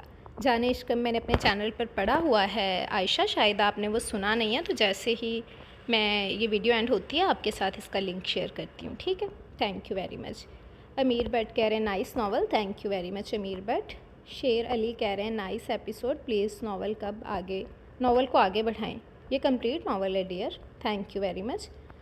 عدنان احمد کہہ رہے ہیں یار آپ بھی کوئی تو ایسا ناول پڑھ دیں جس میں کپل کی ویڈنگ نائٹ نارمل کپل کی طرح ہو. چلے ڈھونڈتے ہیں، لیکن ایسا بہت کم ہو رہا ہے آج کل کے ناولز میں، سبھی ہلے ہوئے ہیں. چلو عقل تو آئی ساسو ماں کو، بالکل شکر ہے آ گئی، ورنہ لگتی تو نہیں تھی کہ آئے گی. فائنلی ساسو ماں کو بھی عقل آ گئی. ویسے یہاں پر مجھے زویا کیوٹ لگی ہے. تھینک یو ویری مچ بھائی. لوگ کہتے ہیں کردار پر بات آ جائے تو وہاں ہر بات ختم کر دینی چاہیے. میں کہتی ہوں کردار پر بات آ جائے تو ہر بات کھل کر کرنی چاہیے. اچھا ڈائلاگ تھا بالکل، پر اگر سارے گھر والوں کو سامنے بولتی تو شاید اور بھی اچھا ہو جاتا. نہیں بالکل حقیقت ہے بات. ہم پتہ کیا ہے جو مین چیز ہے، ایک لڑکی ہے اپنی عزت کی وہ حفاظت کرتی آئی ہے. کبھی اس نے اس طرح کا کوئی معاملہ نہیں ہونے دیا کہ بات اس کی ذات پہ یا اس کے کردار پہ آ جائے. پھر بھی اس پہ اگر اس طرح کا داغ لگ جائے، اس کے بارے میں اس طرح کی بات کی جائے، تو میں کہتی ہوں کہ وہ شخص اب دنیا میں ہی اپنی آخرت خراب کرتا ہوگا جو یہ الزام لگاتا ہے، کیونکہ یہاں یہ ناول کی سٹوری ہے، ٹھیک ہے، یہاں پر ٹھیک ہے اس نے اپنی وضاحت دے دی، سب ٹھیک ہو گیا، لیکن اگر ہمارے معاشرے کی بات کی جائے، بہت سی لڑکیاں بیچاری ویسے ہی گھٹ گھٹ کے جی رہی ہوتی ہیں کہ ہمارے بارے میں یہ بات ہوئی کیوں، کسی نے ہم سے کیا لینا تھا جو اتنی بڑی بات ہماری ذات پہ کر دی، اور وہ اندر ہی اندر اپنی ذات کو مار کے ایک اور ذات اپنی بنا لیتی ہیں جو وہ نہیں ہوتی، لیکن وہ خود کو ویسا شو کرنے لگ جاتی ہیں۔ تو بس اللہ پاک سب کو ہدایت دے اور سب کی عزت محفوظ رکھے۔ واہ واہ، کمال کر گئی یار، یہ تو تم کہہ سکتی تھی کہ یہ میری بھابھی ہے یار، یہ اچھی تقریر کر سکتی ہے۔ تھینک یو ویری مچ، آپ کو اچھا لگا، خوشی ہوئی، آگے بھی آپ کی رائے کا بھی صبری سے انتظار رہے گا، مجھے ضرور بتائے گا کہ آج کی کہانی آپ کو کیسی لگی۔ Thank you very much Sufiyan Ahmed. Creative work کہہ رہے ہیں ناول تو بہت خاص نہیں تھا پر آپ کی آواز کا سحر آخر تک ساتھ رہا، thank you so much for all your efforts. Thank you very much dear. چلیں کوئی بات نہیں، کبھی کبھی ہو جاتا ہے، سب کی اپنی اپنی پسند ہے، میں قدر کرتی ہوں، انشاءاللہ آپ کو نیکسٹ ناول ضرور پسند آئے گا۔ عبدالحادی کہہ رہے ہیں زبردست and fantastic novel, thank you very much Abdul Hadi. Zainab Saghir کہہ رہی ہیں زبردست، تھینک یو زینب۔ ایک انا پرست انشاءاللہ ضرور ریڈ کریں گے۔ امتیاز کہہ رہے ہیں اچھی سٹوری تھی، شارٹ اینڈ تک بہت اچھا لگ رہا تھا ریڈ کر کے، تھینکس۔ اینڈ آپ بھی آئی ڈونٹ نو، آپ بھی جب بھی کوئی لانگ ناول لے کر آتی ہیں تو پتہ نہیں اتنا کم کیوں آتا ہے رسپانس، اینڈ آپ یقین کریں جب کوئی ایپیسوڈ وائز ناول سٹارٹ ہو جائے اور تھوڑا کم رسپانس آئے تو ساتھ ساتھ ہم بھی سیڈ ہو جاتے ہیں، کیونکہ جب آپ خوش ہوتی ہیں تو ہم بھی خوش ہوتے ہیں، اتنا اچھا رسپانس آئے گا، انشاءاللہ اچھا رسپانس آئے گا، انشاءاللہ۔ اور آپ لوگ رسپانس جو دیتے ہیں مجھے لٹرلی خوشی ہوتی ہے، یہ نہیں ہے کہ مجھے خوشی نہیں ہوتی، جو لوگ رسپانس دیتے ہیں میں کبھی بھی انہیں بلیم نہیں کرتی، لیکن بات پھر وہیں آ جاتی ہے کہ آپ لوگوں کی ڈیمانڈ پہ ہی لے کر آتی ہوں نا، جتنے میں کومنٹ سیکشن میں دیکھتی ہوں کہ ہمیں ایپیسوڈ وائز ناول پڑھنا ہے، آپ لوگوں نے خود نوٹ کیا ہوگا کہ کتنی عوام اس چیز کا کہتی ہے کہ ہمیں پڑھنا ہے، لیکن جب میں ناول اپلوڈ کر دیتی ہوں تو پھر آگے سے رسپانس نہیں آتا، تو پھر میرا مایوس ہونا تو بنتا ہے نا کہ آپ لوگوں کی ڈیمانڈ پہ لے کر آئی تھی، پھر اتنی سرچنگ کے بعد، اتنی خواری کے بعد، رائٹر سے بات کر کے، ان سے پرمیشن لے کے، کچھ کو تو پیمنٹ بھی کرنی پڑ جاتی ہے، پیسے بھی دینے پڑ جاتے ہیں کیونکہ وہ فری میں پڑھنے نہیں دیتی، لیکن کیوں کرتی ہوں؟ صرف آپ لوگوں کی وجہ سے، اور پھر آگے سے رسپانس اس طرح کا آئے تو میرے لیے تو یہ دکھ کی بات ہے نا۔ تو باقی تھینک یو ویری مچ، آپ کو اچھا لگا، خوشی ہوئی، آگے بھی آپ کی رائے کا انتظار رہے گا۔ غوثیہ خان کہہ رہی ہے nice novel, thank you very much Ghausia Khan, اور please don't share the link of your novel channels, یا جو بھی چینل ہے آپ لوگوں کا، اٹس اے ریکویسٹ، بلکہ آپ لوگ دیکھیں، اس کا صرف رپورٹ ہوگا یہ، اور اس کا کچھ بھی نہیں ہوگا، تو اس طرح کے میں صرف انہیں بلاک ہی کرتی ہوں، ٹھیک ہے؟ لیں جی، بلاک ہو گیا ہے وہ یوزر۔ دین گریٹ ناول اپی، thank you very much Ayesha. Greatest villain ساسو ماں، بالکل آپ لوگ یہ کہہ رہے تھے کہ اچھی ساسو ماں کہاں پہ ملتی ہے، میں نے کہا اب آپ لوگوں کو روایتی ساسو ماں بھی دکھائی جائے۔ ویسے اسے خوش ہونا چاہیے کہ وہ سب کو خفا ہونے پر خفا ہے کہ نہیں؟ بالکل یار، مجھے یہ ہیلپ والا سین بہت ہی اچھا لگتا ہے، مزہ آتا ہے کزنس کی ایسی نوک جھوک پر، بالکل کزنس فیملی بیسڈ جو ناول ہوتے ہیں نا وہ واقعی بہت اچھے ہوتے ہیں۔ یہ خود بھی سانگ سنے گا اب بدتمیز، آہو بدتمیز ہی ہے کہ تم دیکھو تمہاری کزن بھائی خطرے میں ہے، تم اٹھ کے جا کے اس کی مدد کرو، ٹانگ پہ ٹانگ چڑھا کے بیٹھ کے بن کے۔ یار میں یہ سٹوری 3 دفعہ سن رہی ہوں، یاد نہیں کہاں پر سنی ہے یار آپ بھی، او ہو سو سیڈ، چلیں ہوتا ہے، چلتا ہے، دنیا ہے، آپ ایک دفعہ پھر سے سن لیں۔ باقی تھینک یو ویری مچ، مجھے ضرور بتائے گا کہ آج کی کہانی کیسی لگی۔ یہ کلر شارٹس کہہ رہے ہیں بہت اچھا ہے، تھینک یو ویری مچ۔ محمد طفیل کہہ رہے ہیں السلام علیکم آپ جان، کیسے ہیں آپ؟ ناول بہت اچھا تھا، بہت شکریہ آپ کا۔ وعلیکم السلام، الحمدللہ میں بالکل ٹھیک ہوں، آپ کیسی ہیں؟ تھینک یو ویری مچ، آپ کو اچھا لگا، خوشی ہوئی، آگے بھی آپ کی رائے کا انتظار رہے گا۔ شائنہ ملک نے لائک کیا ہے، thank you very much dear. Huda کہہ رہی ہے nice novel, thank you very much Huda. تو بسم بانو کہہ رہی ہیں thanks for sharing this novel, good night, stay blessed, آمین، thank you very much dear, آپ کو اچھا لگا، خوشی ہوئی، آگے بھی اپنی رائے کا اظہار کیجیے گا۔ ادیب آفیشیل کہہ رہے ہیں بہت اچھا ناول لگا، ہیرو کا کریکٹر بہت اچھا لگا، thank you very much dear. Again ادیب کہہ رہے ہیں ناول اچھا لگا لیکن ہیرو کا کریکٹر بہت زیادہ ہی ڈومینیٹنگ تھا، اپنے گھر والوں کی فیلنگز کے چکر میں ہمیشہ اپنی وائف کی فیلنگز کا احساس نہیں کیا ہے، بالکل سچ اے ٹاکسک گائی۔ نہیں یار، اس کا بھی اس نے خیال کیا، لیکن کبھی کبھار آپ کو پتہ ہے زندگی کے جھمیلوں میں انسان پھنس جاتا ہے، اسے سمجھ نہیں آتی کہ وہ کیا فیصلہ کرے، کیونکہ یہاں پر یہ جو سٹوری تھی نا، یہ ایک ٹپیکل مڈل کلاس فیملی کی سٹوری دکھائی گئی تھی کہ ایک مڈل کلاس آدمی کس طرح سے سروائیو کرتا ہے. ٹھیک ہے, ہم نے ہمیشہ سٹوریز پڑھے ہیں کہ ہیرو بہت امیر ہوتے ہیں, وہ پھر عیاشیاں کر رہے ہوتے ہیں, گھوم پھر رہے ہوتے ہیں. یہاں پر یہ دکھایا گیا تھا کہ وہ جو شخص تھا, جو ہیرو تھا, اس سے شروع سے ہی اس کے بھائیوں نے, باپ کی ڈیتھ ہو گئی, اس کے سارے خواب مر گئے, اس کے بھائی اپنی اپنی جائیداد لے کے سائڈوں پہ ہو گئے, بھابھیوں نے کان بھرے اور لے کر نکل گئیں. ٹھیک ہے, وہ اپنے اپنے گھروں پہ چلے گئے. اس نے اپنی بہن کی شادی کرنی تھی, اپنی ماں کو سہارا دینا تھا. اس نے اس سب کی وجہ سے اپنے خواب مارے. سب سے پہلے اپنے خواب چھوڑنا چھوٹی بات نہیں ہے, خود کو توڑنا پڑتا ہے, اور اس نے واقعی وہ سب کچھ کیا. پھر اس نے اپنی بہن کی شادی کی, اپنی ماں کا ساتھ دیا.